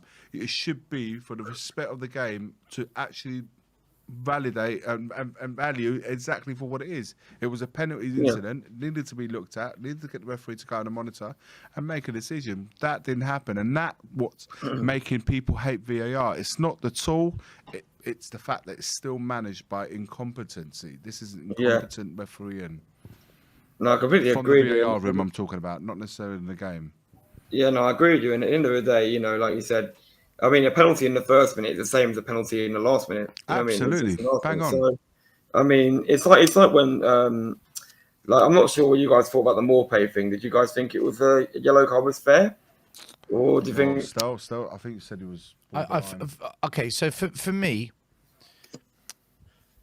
when there's that movement where you knock back, then I think that's intent. But what he did was he just raised his arm across like that, and for me, I don't think it was a deliberate attempt to hurt him. But what I will then question is, if that's a foul. Oh, sorry, I think I lost you there for a second. I'm back now. Yeah, sorry, Joseph. What I was saying is, if there was a movement up and then that kind of nudge back, then it's an elbow. That's a straight red. But it was kind of more of a movement up as you're jumping with the hands, and he's caught him. So I don't understand why the refs booked him, because then that means it was like a late challenge or deliberate or dangerous play, because then it should be a red. So for me, what I think should have happened is, it's not a free kick. So I don't think it was a foul. I think it was a 50-50. But then the referee did give it as a foul, so then he should have given a red. See, I thought McAllister's one on Bentancur was actually worse. The one on, the one on Kane. Bentancur was That late one on worse. Kane was bad. Yes, The late one on Kane was the bad. late one, the challenge on Kane. Although Romero's, I want to balance this out as well and say Romero's challenge on McAllister by the touchline where he overstretched the ball and then he's gone in and taken him out. I mean, those are the kind of things that first of all Romero needs to cut out. Yeah. Because then you're giving a decision for a referee to make. You're giving a referee a decision to make, and that can penalise. I'm not talking about necessarily tonight, but in the key moments, in the key games, and important games, such decision making could cost you. That's how we got to. Don't look at it just tonight. Look at it beyond and say, right, he needs to really curb this. So there was a few incidents tonight that I thought borderline. Joseph, top four. Top four. What? Just one more thing about Romero though. So I did think actually on the whole he had a really good game today, didn't he? Though I think Romero. Yes, though, overall, I thought he brought in a lot of energy. Probably our best defender on the night. Yeah, I think that yellow card though that he took was silly though. He didn't. Those are the kind of things that I think. If he can sort that out, he'll become a top defender. He's just in certain moments he can be really rash. So good on the ball. He's good on the ball. Yeah, he is. Yeah, on the ball, like in the final third, I thought he was our best defender. Yeah. Stepping forward. But I love his shithousery, Joseph. I ain't gonna lie. His Bentancur. I think we need more players like that in our team. I was gonna say Bentancur is another one that improved a lot today compared to Saturday when he was awful. He's your man. But yeah, he improved a lot today. I think. I thought second half he was top. Yeah. First half he was. Second half though, for me, I thought he was man of the match. Yeah, I mean some of the flicks he was doing over the defenders, or midfielders, whatever. That ball to Kane. I liked Højbjerg a lot tonight, and I've been critical of him in the season. But I think Manchester United first, and even more so tonight. I thought he was quality in his covering, in his helping out the defenders. I think Højbjerg is like Son. They both get unfair criticism. Yeah, that's true. In my view, I think, but then still. So in regards to top four, I think obviously. I don't think one game really changes the view for me. Really, I still think, like you said, I said on Saturday we'll still finish sixth, and I still think we'll finish sixth. But what I will say is that if we can go on a run now, I mean we're only 3 points behind Arsenal. Obviously they got a game in hand. This is the internal fight, so you're having. This is the thing. You never know. Like, but it's the hope that kills us, isn't it? Like, do you mean you have that little bit of hope left? Do you mean? As a Spurs fan, do you mean And then you're thinking, next game, let's really There's 10 games, Joseph. 10 games. 10. Yeah. We're not talking about 2 or 3. We're talking 10. That's all I'm saying. That's all. There's a lot of games left. I agree that we do have quite a few big teams still. I think we have West Ham. How many do we have left? We have West Ham and West Ham, Liverpool away. We've got Leicester at our ground. We've got Arsenal at our ground. Course, and we've got some tricky ones, which I would say is Villa away.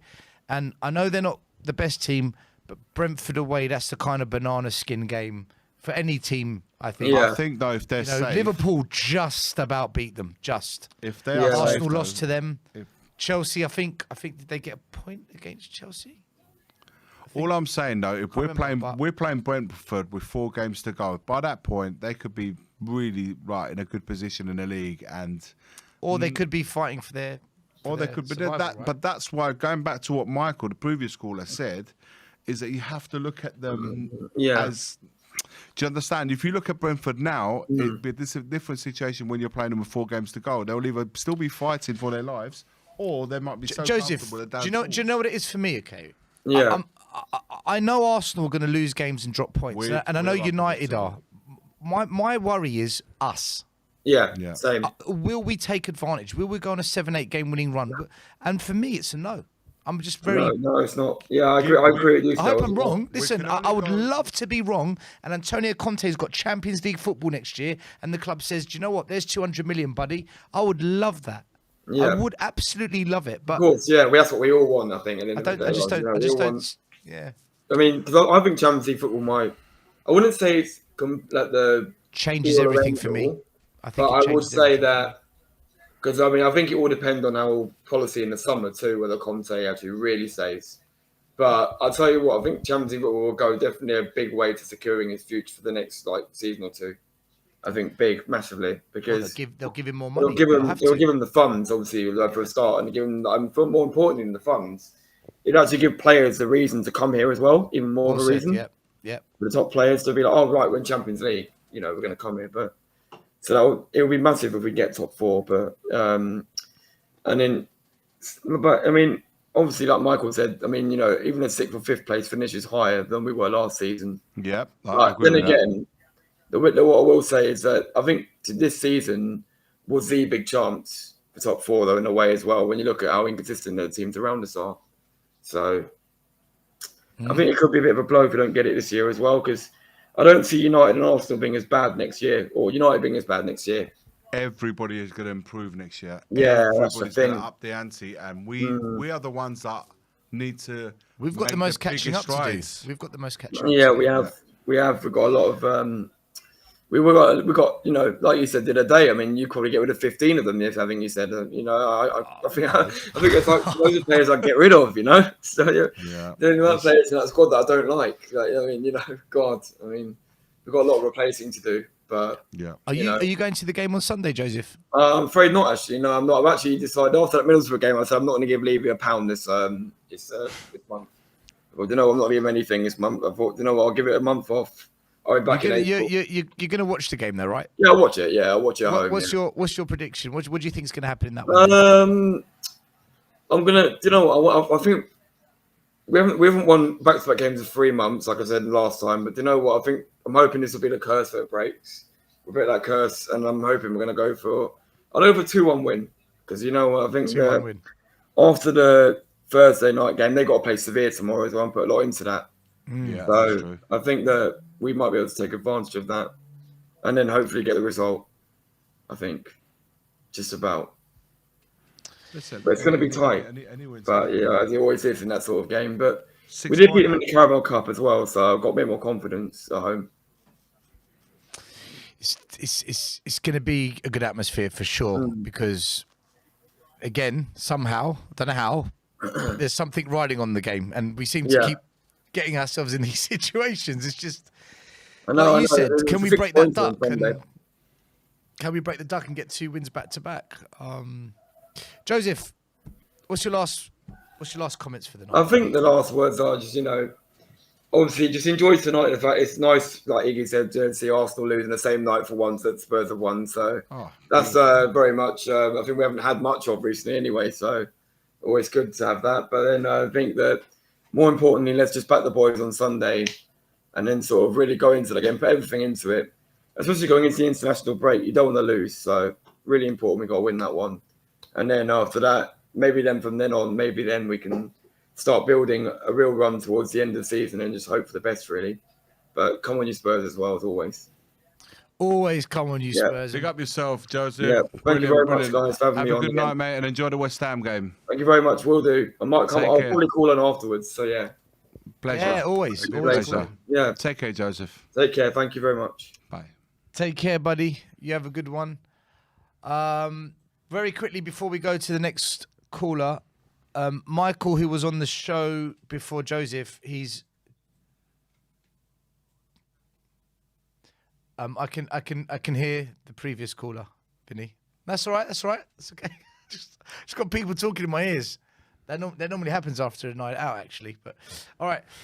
So Michael, who was on the show before Joseph, has just left a comment saying he forgot to mention that Arsenal have got Southampton away, Chelsea away, and Man United at home in the space of 1 week.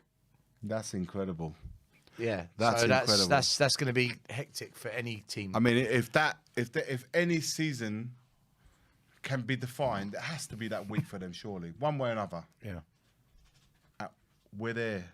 No, we're not. Waiting in the wings. No, we're not. Waiting in the wings. We'll be there. We'll ready to pounce. We'll do something stupid. But listen, we've got to do another drum roll because he's got like this. The next caller's got. He's got 10 names. So just the man, just, the myth. I don't know which one to go by. No, pick what you want. Right. Which one should we go for? Just call him John. Call him John, Stavros, Barry, Nick, I don't know, whatever you want to call him. But he is a top guy. It's Johnny. Here he is. Big up yourself. I'm going to go with the name that's on the screen. Barry, big up yourself, Barry. What's up, Harry? How are you, sir? Iggy. How did you enjoy tonight? And tell us. The floor. Well, first of all, Iggy, you broke your duck, mate. So, you know, Finally. Tottenham have won. My first win here at WeAreTottenhamTV, and it was Your probably the first most win. comfortable. Dale was wrong as well. He said a draw, so he was wrong. He So, got you, it wrong. so we're Yeah, not I allowed said that. 3-1. He's right, yeah. It doesn't matter. What matters is Spurs winning. I think deep down, this is what we all wanted. We were hoping that we would get the win tonight. What did you predict, Barry?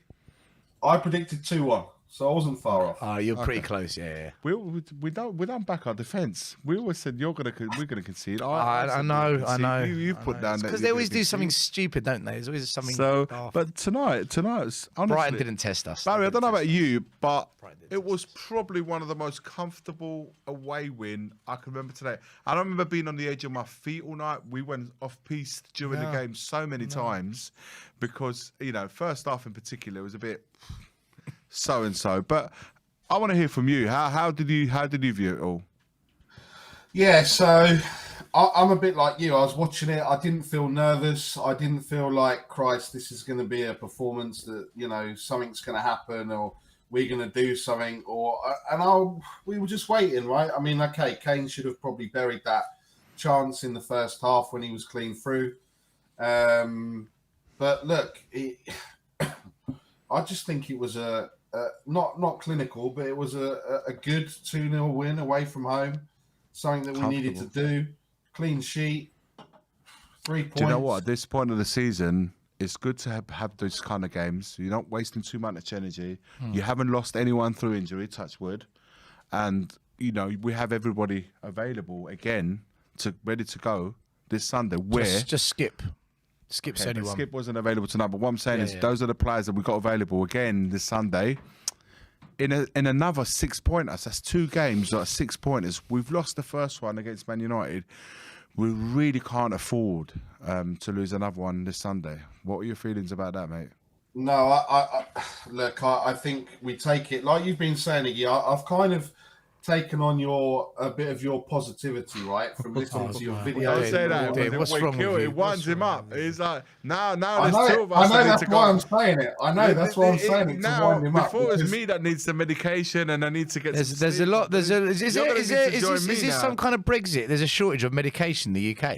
Is this Brexit? Hey, Is look, this affecting the you Spurs think, family? you think Okay. I'm going to wind you up? Wait till the next caller comes on Stel. He's certainly going to wind you up. I've already seen. I already know who it is, but So, what is look, your I thinking think- process? look, Why do you think that as well?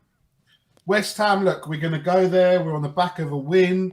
Iggy, I sent you a picture. There's loads of tickets, mate. So hopefully you can get on Okay, the I'll look exchange into and that. get I'll get tickets. Stel to buy me one. Don't go and sit in this. Don't go and sit in this Stel. Come and sit with the rest of us. No, look, I think I do. we'll Just take- for the record, I do cheer on the team, right? No. I I'm do not cheer saying on you the don't team. cheer on the No, team, he Stel. does, he I'm does. just It has saying to be said. we This all guy just is need an to be a bit absolute more Looney positive, Tune. mate. Yeah. No. If you took 10% of Iggy's positivity, mate, you'd feel a lot better. No. I need to. Listen. My honesty is unrivaled.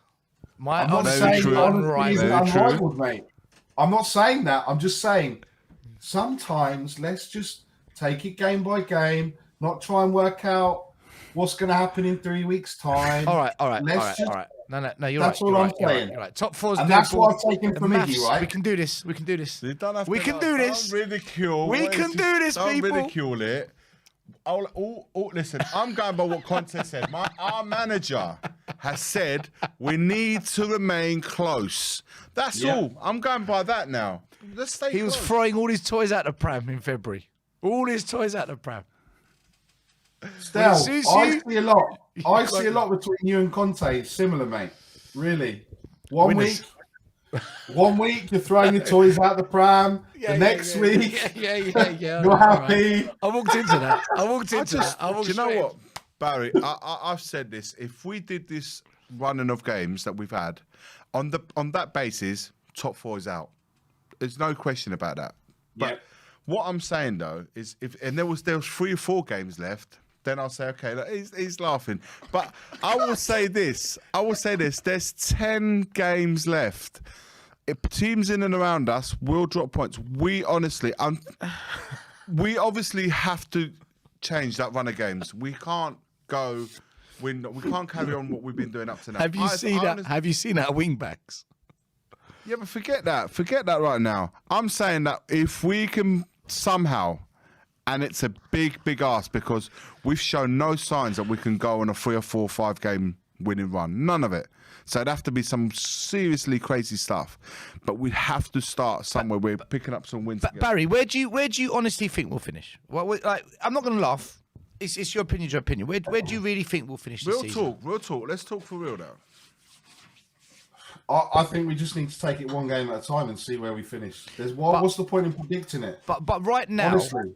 no, fair play, because people can change their views as the season goes on because things happen. I get that. Like, I haven't. I think I've been quite constant all the way through. I'll give an example. If Ronaldo, Varane, Jadon Sancho, Smith Rowe, Saka, Odegaard, if they all got injured, I would actually say top 4's on. I would. So that's what I'm saying, that things could happen that change people's opinion. But as of just like right now, this minute, where do you think we'll finish? And fair play, if you change it 1 in 2 weeks because circumstances change, that's fair enough as well. Yeah, I think top 6, Top 6. realistically, but mathematically, we can still finish top 4. And I've changed because 3 or 4 weeks ago, I was saying like 8th to 10th, and like Iggy said, the teams around us are going to start dropping points. You've just seen what that week of games is going to change one way or another, right? Yeah. And this is where we need to stop predicting what other people are going to do, predicting what's going to happen. We need to concentrate on us. We need to concentrate on the team. We need to get behind Conte and the boys. We need to support them, and then we need to see what happens. And if that at the end means miracles happen, well, you know what? Leicester won the Premier League, yes? So miracles can happen, yes? Crazy things can happen that we don't expect. And this is sport, and this is... and I can't believe I'm saying this because 3 or 4 weeks ago, I'm like, this is delusional. But actually, sport has that hope and that drama that you never know until it's done. It is done, yeah? And that is what we need to just think about. Talking about sports, and I want to ask Barry something. Talking about sports and drama, only because we brought it up before. Yeah. What are you laughing No, at? go on, carry on. What's Sports wrong and with drama. Go on, carry on. I don't want to interrupt. What's wrong with me? Okay, so now you're making me paranoid. No, go on, carry on. Right. So, was it Brad? Yeah, Brad. Yeah, we're talking about not corruption, but we don't believe in corruption. But do you think the Premier League are waiting to fixture the Arsenal game because they want to see how the current run of games pan out and put the fixture in what would be the most fiery date to just bring the maximum spice to the game? 100%. Really? You think they're... Why would they not announce it? They've announced every other freaking game. Why would they not announce it? Because they know that if they leave it till the last... They've done all the games till the end of April. Sky have released all the games till the end of April. So why would they have not... So we're going to be in May then. We're going to be in May. So we're going to be in May, but they want it to be like... You know, they want it to be box office. They want it to be, oh my God, this could be the difference between whoever wins, winner takes all. But then why not pull away Man United, Arsenal? Why not pull away Chelsea? Why not pull away all these games and put them all month of May? No, because this is a rescheduled fixture, isn't it? Yeah, I'm saying, but pull them off. Put them all together and say, right, crack on. And you're just sitting there for 3 or 4 weeks, just watching everyone exchanging punches. But you listen, I believe that. There's no way that they haven't been able to find a week to... It's going to be a midweek game, we know that. Yeah. It's going to be a midweek game. Because there's no weekends. Under the lights as well. Nice. There's no weekends, under the lights, at the lane. It's going to be absolutely... And they're coming to the lane and they're getting battered. I don't care what anyone is saying. They are coming to the lane. Whatever's happening in the league, they are getting absolutely ruined because they've not been in that stadium with it being full. And you're wearing that shirt at the end of the year. I am on record on multiple shows as saying You're doing. they need to come to our ground and get them points. And you need to wear that shirt. Come mate. and get them because it's not going to be easy. So I don't know about battered, but they're not taking. They're not taking 3 points off us. They're getting bad. They're getting bad. Listen, I'm if they saying get it- battered, I'm saying it now. On the I'll be 17th happy. of March, you can clip it, whatever. I don't care. They're getting battered when they come in. North how London good if we derby. could sing Arsenal get battered everywhere they go? 62,000 fans. That'd be amazing. That'd be amazing. It's Because happening, they mate. I'm telling you, started it's that song happening. against us. They started that, They started that. I got a feeling that the next caller is going to put us all into place when it's all this talk that we're doing is going to go. It's not putting me into place. I've said we're not getting to Barry, one thing I want to ask you, okay? What is your view on this? What does being backed mean regarding Conte in the summer? In your view, define what your satisfaction of him being back looks like. So for me, he has a list of however many players, right? So look, we know we probably need double figures, but that's not going to happen in one window. But he goes with them with a plan. He says, this is my wish list, whether that is a 32-year-old, whether that's someone for the future, which we always tend to go for, whether that's someone that's 20 million, whether that's someone that's 60 million. If he goes and he gets, I think I'm with Daigle on this one, if he goes and gets 50% plus of what he asked for, then I think that he's been backed of what he's asked for, not what Levy wants to give him or the board want to give him. I think for me, that's him being backed and him, but also having with the caveat that Kane is on the same page. They're all on the same page, right? Because if he goes and says, this is what I want, but Kane's not bought in or he's off or whatever happens, then it's kind of irrelevant. I just think that for me, that's him being backed because, again, we haven't seen Levy. We've seen us spend money, but we've seen us spend money on shit or we've not seen us spend money. So we need to do it in what he wants. It is my kind of view because, like you said, still on other things, people are going to fall out on what does backed mean, right? Backed means spending 300 million. Well, that doesn't mean you're backed if you get 3 players that Conte doesn't want. That's not backing him. That's just spending money to appease the fans, Because I remember when Mourinho was manager, we had that one window where we bought 7 players, and all the fans were saying, and all the fan channels were saying, and all across social media, he's been backed, he's been backed, he's been backed. And then when it all went wrong, actually he wasn't backed. Actually, they weren't his signings. Actually, did he really want Vinicius?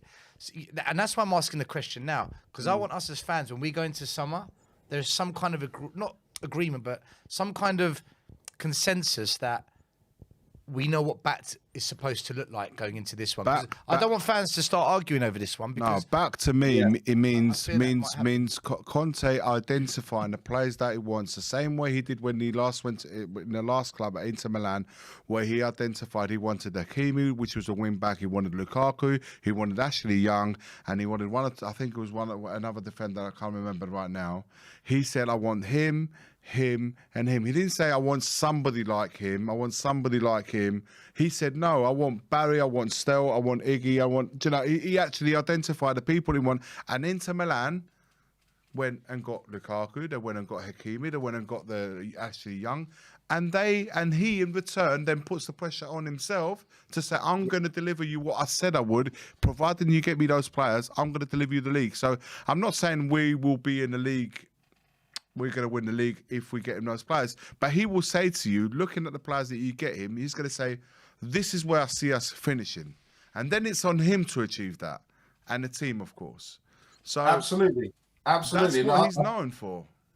Yeah, look, if he gets top 4, right, with this fucking squad of players, what can he do? Yeah, I agree. With But I'm gonna put it on the flip side here and say, I think even if he gets 5th or 6th with this squad, I still think he would have done. I said if he gets top 6, he's done a good job with this team. That's already better than what we did last season with this current squad. So I think this lot are weaker. I don't want to say that if I they think don't this- make top 4, he's failed. Because But we have to stay. We have to say that, guys. I mean, I Otherwise, think every somebody Spurs that's fan listening would thinking, agree well, that. he didn't make top 4. He's rubbish. No, top 4 is the. I think every Spurs fan would agree that top 4 is like, I think Europa League. what do you call it? Not euphoria. The holy grail. Yeah, if we get that with this squad, I mean, Jesus. Yeah, I mean, the Champions League. He's got to would be in the run. He's got. Do you know what? maximum. If Conte was to get top 4 with this squad, he's got to be in the running for manager of the season. He has to be. Yeah. I He's completely got to agree. He said that it would be like winning for anyone else. It With would be like winning the Doherty, league. Sessegnon, Emerson, Davies, Dyer, Winks. Come on. Come on. But I think Anyone else? Europa. Anyone else? No, I think Galini, Bergwijn. Europa League. I think even making Europa League would be an absolute achievement with this crop of players. Absolutely, I'm not going to lie. It's the truth. I think so. Of course it is. Of course, of course it is. And look, we need to stay. Look, we need to stay positive. We just need to take it game by game. Once we've got past Sunday, let's hope Romero doesn't go missing on some trip to Argentina or get kidnapped or something else. Hopefully not. Something like that would happen. That would be completely Tottenham, wouldn't it? I think, Barry, though, we need to be a little bit more. What's the word I'm looking for? Because I don't want to upset saying it wrong or anything like that. I think the fans as well, when we do win, like we did tonight, be happy for the win, but let's not be overexcited about it. Yeah. We move on to the next game, knowing that. Are you asking Spurs fans to stay humble? No. Humble, no. Humble. I'm just saying Keep their feet on the ground. because of the inconsistency that we've shown so far. I'm just saying things that we don't do, that's all. No. It's like, don't go all the way up there when we're winning, but also if we lose, it's not the end of the world either. It's like Man United on. It can happen when you go to Old Trafford and get beat. It does happen. Yes, I was down. I was beat, man, on Saturday night. I said straight away. I was so caught up in the game. I said, you know what, top 4. I don't know, man. That's done. It's done because I was so down and out. But then it gets to the next game. I'll start thinking again. All right. It's like that. So not to get too downhearted when we lose, but not also get too overexcited because we won tonight. We have to now just think, you know what, that's done. It was an expected win. We should be able to beat Brighton. This coming Brighton side, having lost however many games in a row. But now it's all. I think Bowden's out for the game. It's all focused If on I'm West right. Ham. I don't They think recover Antonio. I think they've got Antonio. Yeah, Yeah, he but is. Bowden's a top player for them though this He season. is. He's a good He's player. out. He's out. Yeah, He's that's out. good for Antonio's Tottenham. out. We have to prepare as best as possible. Punish them. to Punish get the them. absolute maximum Punish out of that them. game because it's another 6-pointer. We cannot afford to lose not only a derby, which is a derby, it's a London derby, but we cannot lose a 6-pointer. What about a draw? Huh? What about a draw? No, I think a draw would be this. Yeah, it doesn't do nothing. Same as a not loss. against It them. doesn't do They are nothing for the them most. either. They are don't the most horrendous bunch of fans after Chelsea, or probably on a par with Chelsea. Yeah. Those bunch of absolute fucking filth bags that just look. We done them in the Carabao Cup. Yeah, let's do them in the league. Let's shut them up. This is what we need to do. They're gonna want to come and give it the. It's going to be hostile. It's going to be hostile. There's undeniable. But I think it's going to be hostile. It's going to be. Well, we already know. It was kicking off all over, all outside the stadium that night. It was kicking off everywhere. yeah. Well, that's what that. Yes, I mean, and it's going to be no different because obviously it was a really good idea to put it at 4:30 on a Sunday. So it's anyway. But look, we get to Sunday. We go 3 again. points, yeah? We go again. That's it. We go again. Support the boys. Be together. Always. And then we'll see what happens. Then we reflect, evaluate, see what happens. And that's of course. At the end of the season, whether we finish 4th, 5th, 6th, 7th, we will deal with whatever the outcome, and we will adjust accordingly. It's as simple as that. It's simple for me. 100%. Barry, we've got another caller to get to Have fun. bring on the Have show. fun with this. Have fun with this caller. We shall. Just going to let him talk. Just going to let him talk. It's all right. Yeah. Cheers, Guys, mate, and hopefully see you Sunday. Okay. Come on, you Spurs. Come on, you Spurs. Come on, you Spurs. Take care. Good caller, Barry. All right, let me just check. There's no more super chats before we bring in the next caller. I don't think there is. There isn't. Right. He's box office. He's theatre. He's cinema. He's George Lucas. He's MGM. The biggest It's the smile. one and only Alex T. With the biggest smile. HFC. Alex, just fire away. I just said he's got Just the biggest fire away. smile and he's not showing me anything. Yeah, not even a the Tottenham smile, win has Alex? set him off. Nothing. Where's the smile? I'm just going to get straight into it. Go for it. I never expected anything different. I'm not going to do the pleasantries anyway, but I'm just going to get straight into it. Okay. I just need to just remind people that we got beaten by Middlesbrough, we got beaten by Moira, we got beaten by loads of other teams that we should have beaten, by the way. right. And now we just beaten Brighton, by the way, and now we're all thinking we're top 4 all of a sudden. We need to wake up. Not me, Alex. Whoa. We need to wake up. Alex, not me. Oh yeah, well, Stelios, whoever's it, because I'm all I've heard is a load of waffle at the end of the day. That's all I'm hearing. Well, it's fans' opinion, isn't Like, you know what I mean? Well, it can be fans' opinions, but like I said before, it's like we're jumping up and down. It's like we're saying, oh, we won one game, we lost one game, we won one game, we lost one game, we're down one game, we're up one game. It's like, I agree. you know what I mean? I agree with that. You know what I mean? It's like, for goodness sake, it's like, honestly, what we expecting? What we expecting? Are you referring to what I was saying about the top 4 situation, No, or just generally? listen, I'm not even No, going to talk about. I just want to clarify so I can answer in merit. All I'm saying is because the top 4. No, Iggy, it's not about your comment because I wasn't even listening. I didn't even hear what you said about the top 4. To be fair, all I'm saying is that at the moment, because I'm not even thinking about top 4. I'm not even bothered about top 4. I don't think we need it. To be honest with you, it's not even my eye line at the moment. Because even if we are top 4, we're going to be embarrassing the Champions League. Like Arsenal are going to be embarrassing when they get top 4 as well. To be honest with you, Alex, do you think Arsenal get in top 4? No, brother, because they're rubbish. Who makes top 4? Who makes 4th spot for you? Manchester United. You think they're going to nick it? Manchester United. Really? If Arsenal gets it, it's by Okay, default. let me ask you this: what's the reason that you believe that Man United will get it? Let's put Tottenham Hotspur to one side for 1 minute. What makes Man United the best fit for that 4th spot in your thinking process? They've done it before. Because they've done it before. That's it. They did it last season. Did it last season, and that's it. Liverpool struggled last season. To be honest, it's And a they came poison second challenge, under Ole regardless last whether season, you get didn't top 4 anyway. Because to be honest with you, the last 2 years they've done it. What have they done since? Nothing. Liverpool struggled to make 4th spot last season. They had a lot of injuries, though. They had a lot of injuries. So, They like, lost I all don't their know defence. I don't know where everybody's going on Injuries are part about. of football. I mean, I'm not today. going anywhere with that subject. All I'm trying to say to you, Listen, look, guarantees. look, do you know what? We've been asking everyone this question tonight, Alex, right? So go, Alex agrees with me, to be fair. The floor right? is yours, Alex is confident we're not getting top 4. Like I feel that way too. So I can relate to We're Alex not in good this enough, one. Stelios. We're not I know, good enough. Yeah, We're not good enough. Conte's not even that bothered anyway. Because the only reason why he's saying top 4 at the moment is to keep them confident. That's the only reason. He wants trophies. But hold on, Alex. He wants to win. He wants to win championships. One Do you think he's second. actually bothered about top 4, bruv? One Do you second, think Alex. he's actually bothered? 1 minute. You contradict yourself. If you're not bothered, you don't try and keep people confident. He's keeping them confident because he is bothered. So I'm actually not contradicting myself at all. He's given them a target to keep them confident because of the way that he's talking last time. You only give people targets if you're bothered, though. You wouldn't, if you're not bothered, you wouldn't do that. But the fact is, he wants. No, I'm sorry, I'm not listening to that. As far as I'm concerned, That's what you said.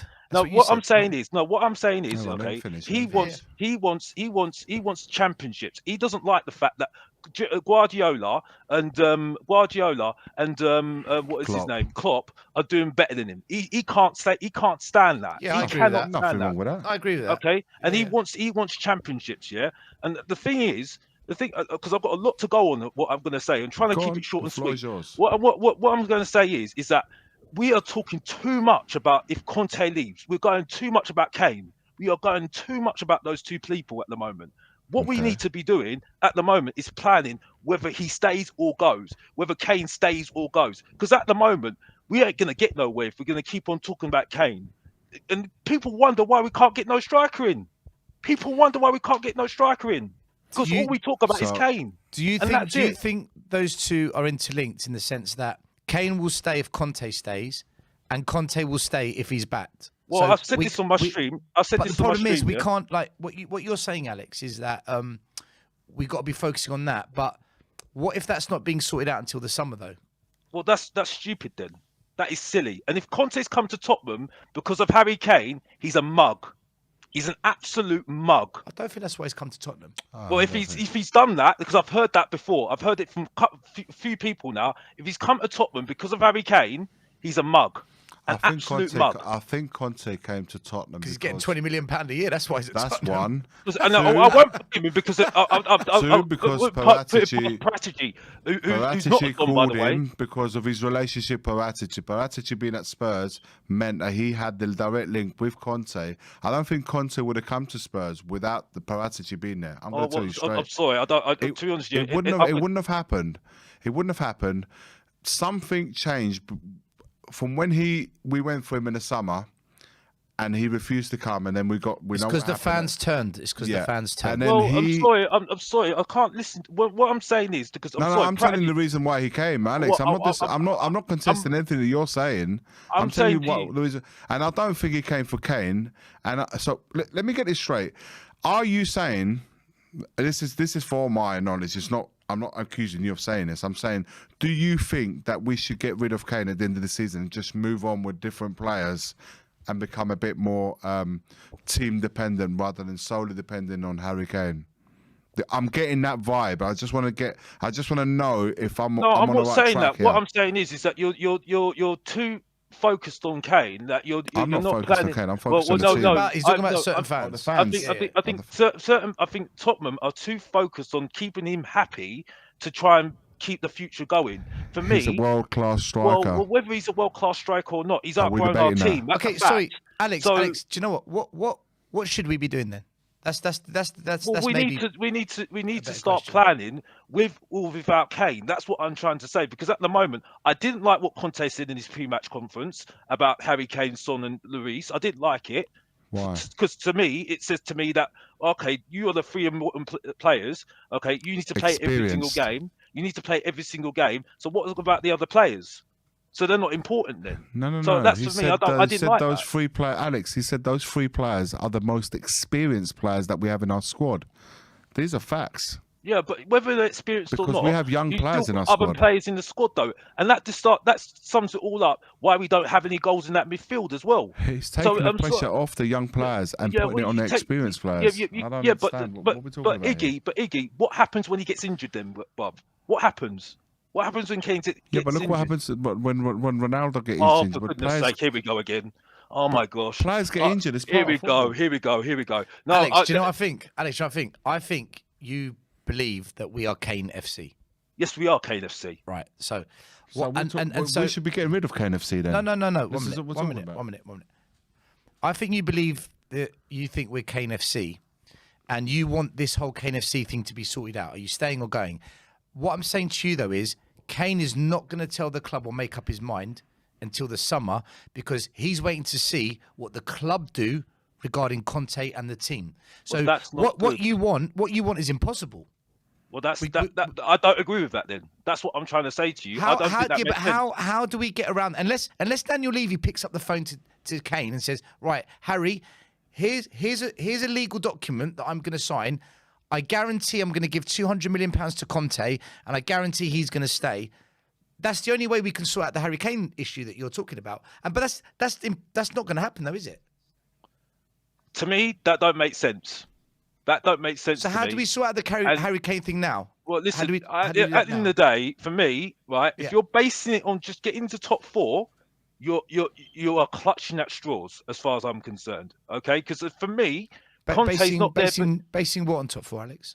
Basing us getting into top four and him getting backed, I think that's highly Alex, risky. I think they're two separate things. I don't think Conte will get backed if he gets top four or not.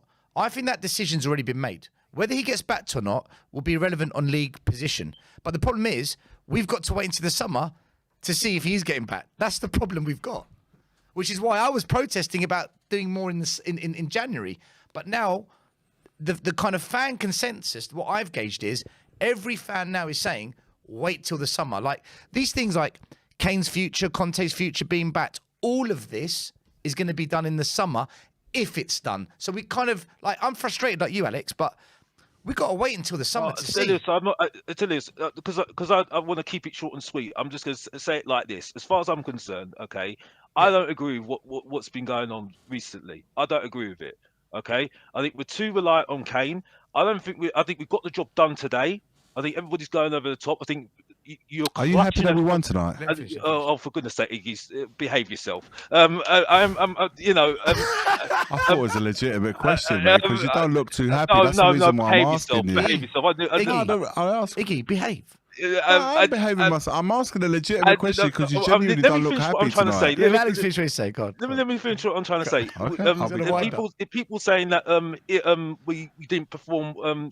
Hember played okay, played really, really well. I think you're clutching at straws a little bit. Yes, he's doing his job, which is he's doing extra a little bit, but he's improving. He's doing better than Bentancur. I will say that. I will say that at the moment because he's not.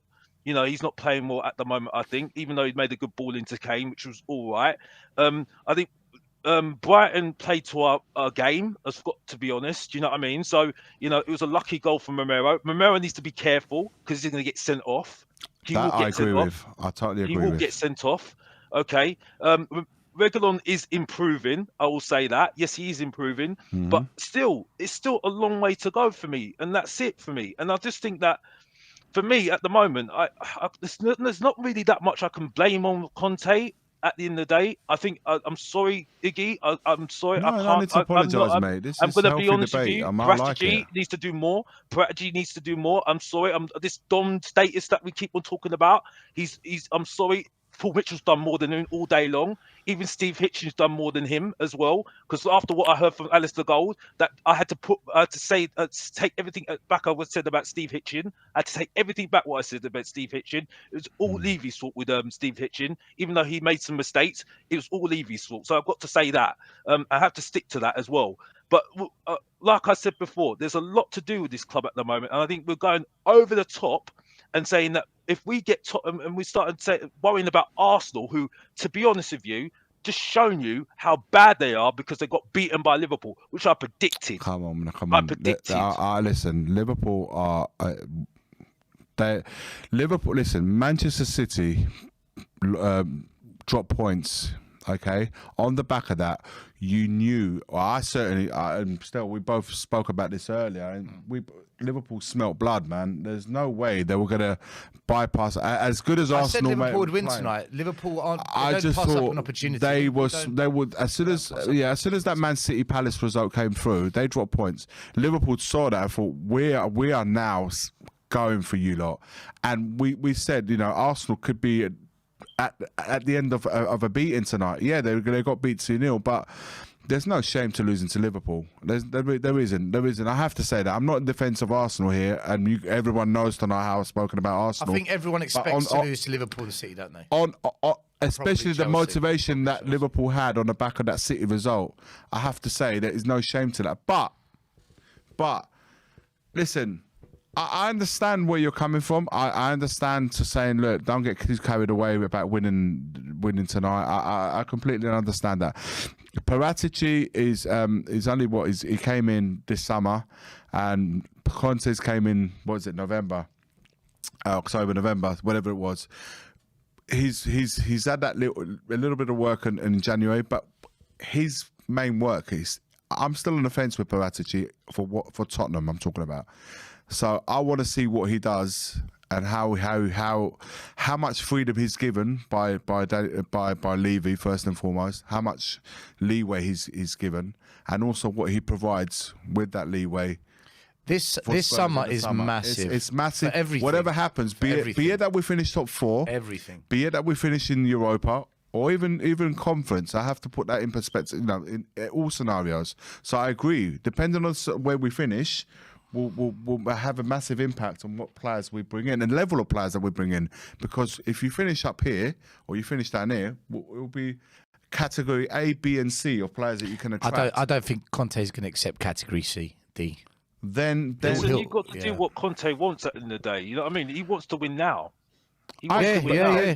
Conte will have no problem. There's no going around the judge. He wants Alex, to win Alex, I was saying earlier on to Barry, even just before you, I was saying Conte will say he's no problem saying, I want Alex, I want Stelios, I want Barry, I want Iggy, I want Michael, I want Joseph, those are my players. Those are the ones I want. You go and get me them. Don't get me someone like Alex, someone like Iggy, or someone like Stel, and so etc. etc. He will identify the players that he wants to bring at the club. It's then a case of right, backing him will mean if that manager wants those players, those are the players that we're going to go and get. Then of course you have to take in the transfer if the player can come, and you have to take all into that factor. But backing for me means that's the player that the manager wants, and that's what I'm going to provide him with. To then him prepare for the season in pre-season to say how he's looking to bring Tottenham to the next level up. Next level up would be pushing for top 4, because that would be an improvement. This year, finish 6th or 5th would be an improvement from the last season. Next season, going for 4th spot will be an improvement on this season. Iggy, but what I mean by 4th, I'm not meaning to like challenger. I'm actually saying outright trying to get 4th. Next year, at the end of next season, I'm talking about. That's not good enough for Conte, though, mate. That's where I don't think you understand. Yeah, but I don't think the jump. No, Alex, yeah, but Iggy, Alex, you don't bring in Conte. Alex, you don't bring in Conte. Yeah, Alex, but I understand where you're coming you cannot from. Realistically, we cannot be talking about a Tottenham team this season finishing 8th, 7th, No, or 6th. no. I understand next where you're year, let's go coming for the league. Sorry, guys, didn't Conte say it's going to take 2-3 years? Yeah, but Iggy Stelios, yeah? Iggy Stelios. Okay. I'm just going by what Conte said. I understand where you're coming from. Yeah, he's saying that because he's being honest. Yes, he is. But the thing is, though, will he be wasting his time? Okay, because the thing is, though, at the end of the day, you could have just got a project manager in the first place. Then you might as well kept. You might as well just got a project manager in. No, I agree. That's the thing, because totally agree. That's 2 or 3 years. Conte's not going to do that. You see what I'm saying? I don't think it's a realistic jump if we're talking Europa this year, and then next year's saying let's go for the league. Where's that come from? That shift straight away. Iggy, I'm not saying Iggy, you're not wrong. You are not wrong, but we are talking about Antonio Conte here. We're not talking about Nuno. You know what I mean? We're not talking about Pochettino. But Conte said 2-3 years, Alex. It came out of his own mouth. That's what. Yeah, well, okay. 2-3 years.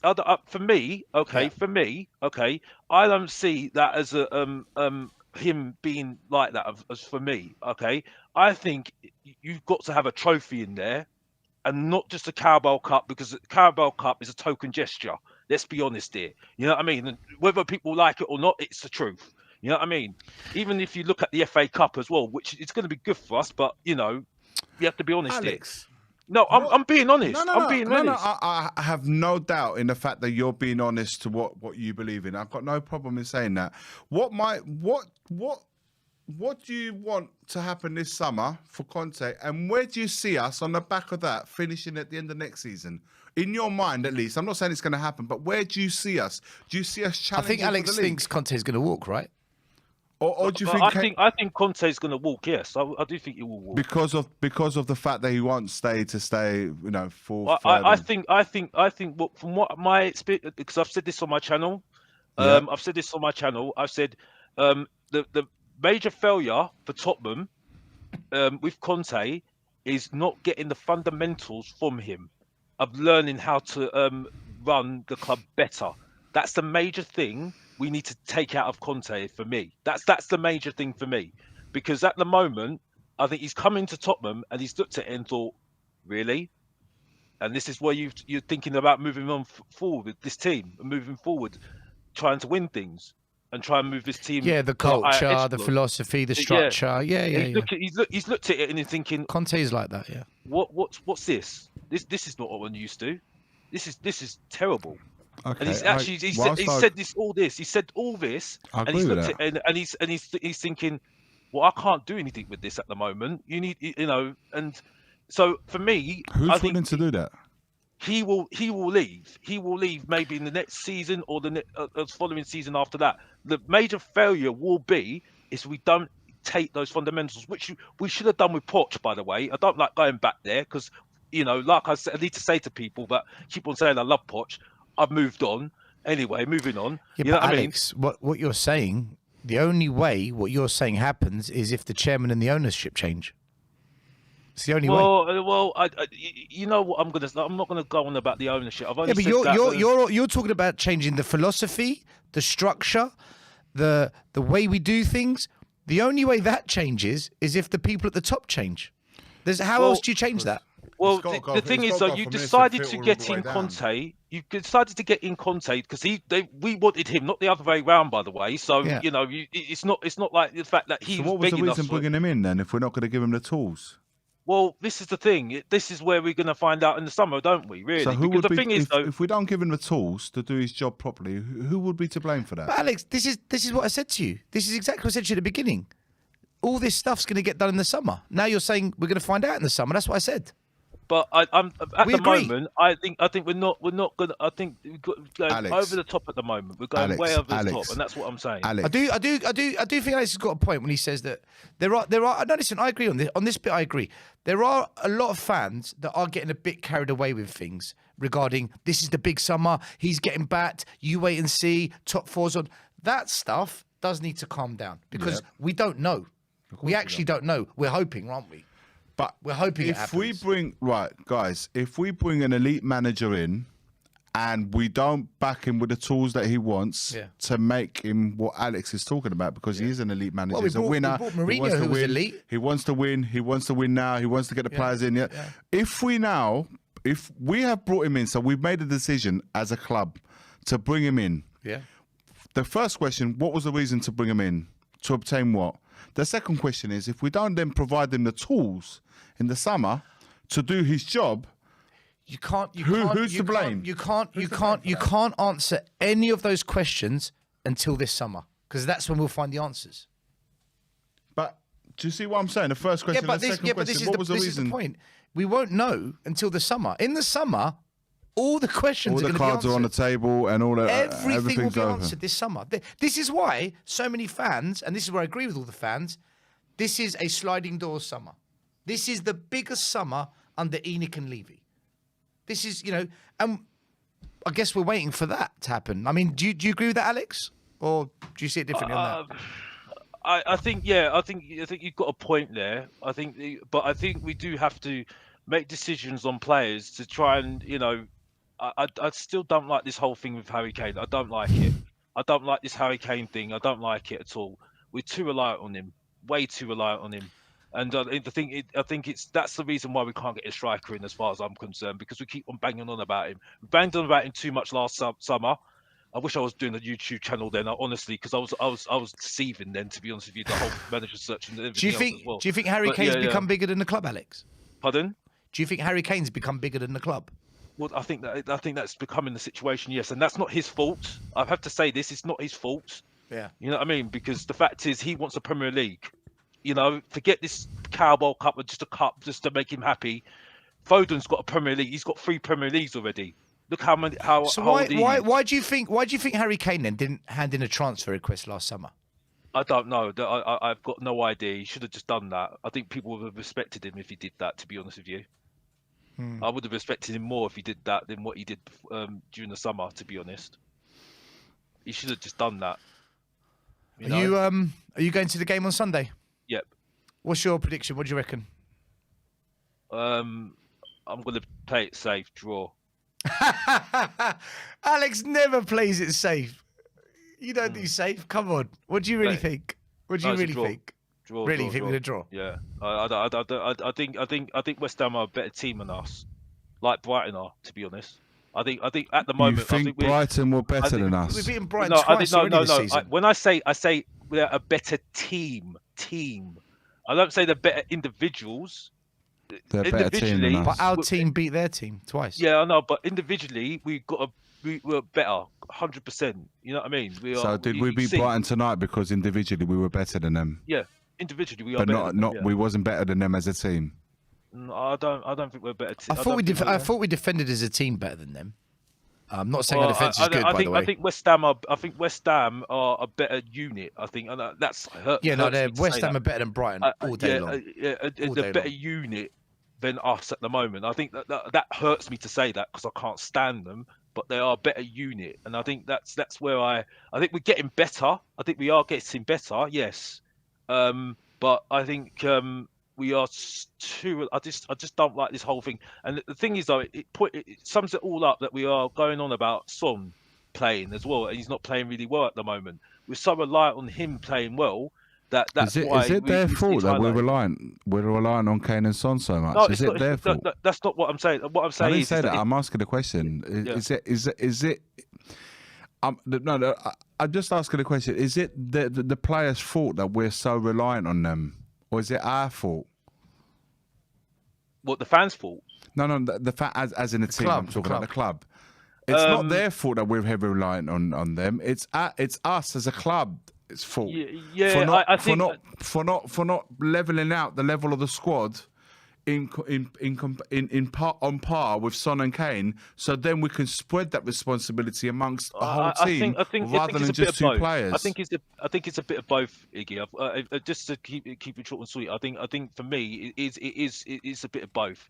How so? Sorry. Because at the moment, I think what we need to realise is that no world-class players are coming into Tottenham, and the reason why I say that is Leicester City don't get world-class players in, and they get good players in all the time. West Ham are now getting good players in, and they're not world-class players. You see what I'm saying? Brighton don't get world-class players in. I know they're playing badly, but you see what I'm saying? You see the way I'm going with this. You know what I mean? So for me, I think it's down to, this is where the spotlight is on Parategy, because as far as I'm concerned, you should be doing your work now. You should have been doing it in January, because getting 2 rejects from Juventus don't make you very good, man, mate. I'm not having that. No, I will say that. I will say that. I will say that because the thing is, he somebody got that's played 150 plus players. He got desperate. Okay, and he went for 2 rejects from Juventus. Alex, yes, they're not that I bad. won't have having Bentancur being called a reject. At 21 years old, he played over 150 games for Juventus. He's a Uruguayan international, which is is a Uruguayan international at this point in age. To call him a reserve, to call him a reject, no, I'm sorry. And Kulusevski is 21 years old. He's already made they made the big move from Parma to Juventus at 19, 20, whatever he was.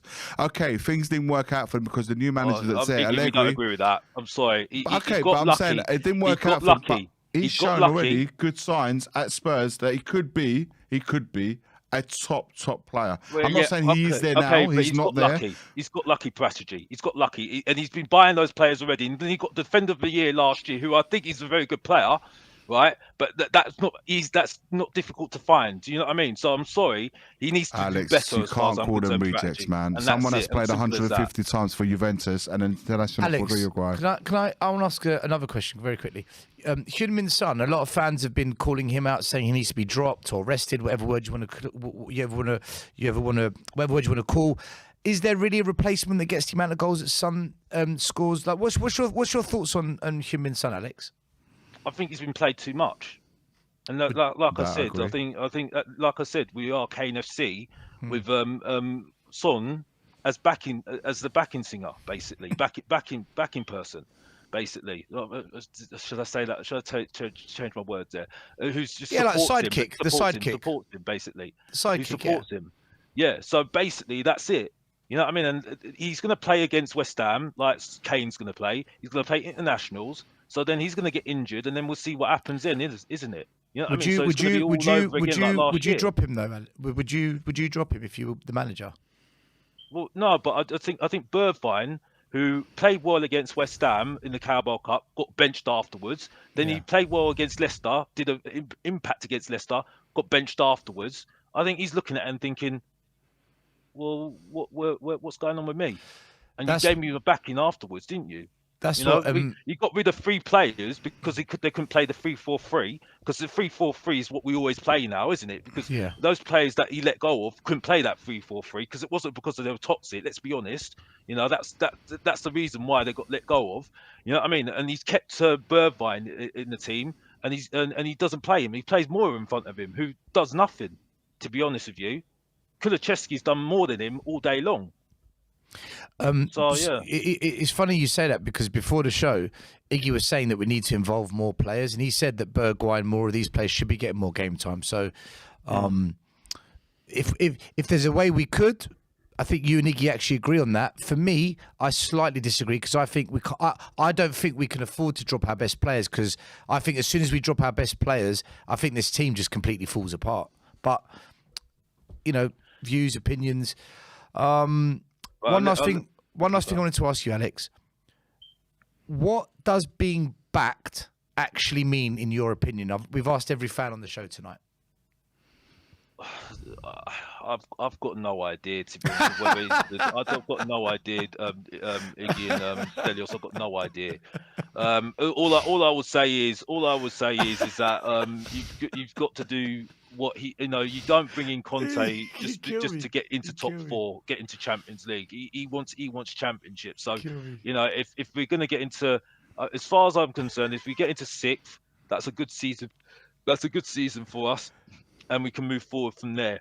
And that's it, because we need Europe this season. We need Europe for next season, definitely. What does bats like? I know you don't know, but what's the first thing that pops in your head if for you to be satisfied that Conte's been back this summer? He needs the players that can fit into that 3-4-3. That's exactly what he needs at the moment. Because that's what all the players, or some of them in this summer. Pardon? All the players this summer. Yeah, all the players. I say. So if he wants 10 players, is that possible? Well, that's not possible, no. But I say that he needs to get the fundamentals players. What positions do you think? What positions do you think we got to sort out this summer? Both right wing back and left wing back. I think 2 players. A centre midfielder that is strong in that midfield, because at the moment I don't see that with Højbjerg. You need a left centre back, definitely, and then probably would get a striker in, I say. But 5. Again, I will say this. Well, caveat was saying that that striker will be a problem because of Harry Kane. Because what about goalkeeper? Do you think we need to sort that out, or not really? Probably, but I think that's a very difficult thing to find with the availability very short, I say, in great goalkeepers. You've got to make a really big judgment on that, really, don't you? Really. So, it depends on what you go for, and then in all of that, you need to make sure that you keep your homegrown quota at a point as well, don't you? So, especially if you're in Europe. So that's the thing. So it's a lot to do. There's an absolutely awful lot to do. I think. Yeah, a lot of fans tonight have actually said 5 or 6 players. So that the general kind of thinking is 5 or 6 players that Conte wants for his system, and it doesn't matter what the age of the player is as long as Conte wants that player. That's what everyone's been saying tonight. Yeah. Anyway, well, I'll let you look go, because I know you lot have to go to bed soon. So no, we're going on to Will Stewart. We're going to Will Stewart show. I'm gonna go home and jump on that. I'll have to keep it short and sweet, because it's getting late tonight, isn't it? So no problem, Alex. It's always, see you guys. Alex, you are always gold, man. A pleasure, You're one of the best fans to meet in person as well, hands down. I've always say that time today. for Also, I don't want people thinking I'm a nice guy. I'm joking. I'll tell him, man. You are a nice guy. I think you're great. We don't always agree in opinions. That's fine, and I'm happy to say that. But it never goes beyond and becomes personal. It's just opinions on how we see the. But as a person, Alex is a top guy, and I've got no problem in saying that in front of anyone. Alex, thank you very much. Final thoughts with you before we go. Right, listen. I just wanted to say beforehand, when I say people talking waffle, I'm not having to go at people's opinions. I'm not having to go at people's opinions. If people want to have a debate with me, that's absolutely fine. So I mean, it's not having to go at people's opinions here. You know what I mean? So that's the way I always go with sometimes. But everybody's got a right to have an opinion. I have to say that. But yeah, like I say, I think we are. I will say this. I mean, I think we are on par with Arsenal. I don't think Arsenal are that great. I've got to be honest. You know what I mean? I think Arsenal are all right, but I think the only reason why they're in that position is because Manchester United are just completely capitulating, and that's it. And that's it for me. If they get top 4, I wouldn't be worried. I think they're going to be absolute embarrassment in the Champions League next season. So, You know what I mean? It's like you know, you can't just build it. I mean, I do agree with you, Stelios. It will take time, us build up, like you said, Iggy. But I think unfortunately, when you've got, well, it's fortunately we've got a fantastic manager. We have, but he wants to win now. I just don't see. You know, you've got to do everything he wants. You know what I mean? Because for me, getting into Champions League is not enough for him. I think I he agree. wants more. That I I think he agree. wants more. I couldn't agree with you more. And it's not. I'm just being honest. I'm just being honest because this I'm is sure what you other are. fans tell me. You know No what I doubt mean? in my mind. Plug your channel. Tell us what's your YouTube channel? Where can we find you? When are you next on? Well, it's Alex THFC. And yeah, I'm hopefully we'll do a video. I did some images as well on what I thought of the game and stuff like that. So just hopefully I can do something. It's just unfortunately I've got a day job, so this is just fun. So I have to prioritize, guys. So yeah, that's it really. So yeah, that's all I can say on that really. But thank you very much. Nice one, Alex. Yeah. As always, big up Alex. Go over to his YouTube channel, hit the subscribe and like. Make sure you follow him, and let's help him grow his channel. He's one of the favourites in the Spurs community. So show your love, Alex. Take care, Alex. Good night, my man. Take care, buddy. Take care. Bye bye. We got a super chat, Mister. We got a super chat from Jay Vader. What you guys think of playing Kulu in midfield? We actually said it earlier on. We said we'd like to see Kulu playing an attacking mid role. So yeah. Don't disagree with that. You would like to see him centrally behind the front two. But I personally like the fact that he plays on the right, but he comes into those spaces when he's given the freedom to do that. So I can think he can pick his moments. Like an inverted winger almost. Yeah, he picks his moment when he wants to come into the 10 rather than already being there. That's how I like him to play. But listen, it's a great shout. I think he can play in the 10 for sure. But it's been emotional. Listen, I've really enjoyed tonight. I really thoroughly enjoyed tonight. The game was, but everything else that before and after has been brilliant. Good fan conversation. Yeah, tonight. really good. Appreciate the comments as always, guys. Please make sure you like, subscribe to the channel.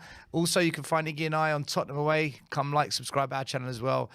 And big game on Sunday. Big game. Big game on 6 Sunday. pointer. I can't stress enough how big it is, and boy, we need that win. Guys, we'll see you soon. Come on, you Spurs. Come on, you Spurs.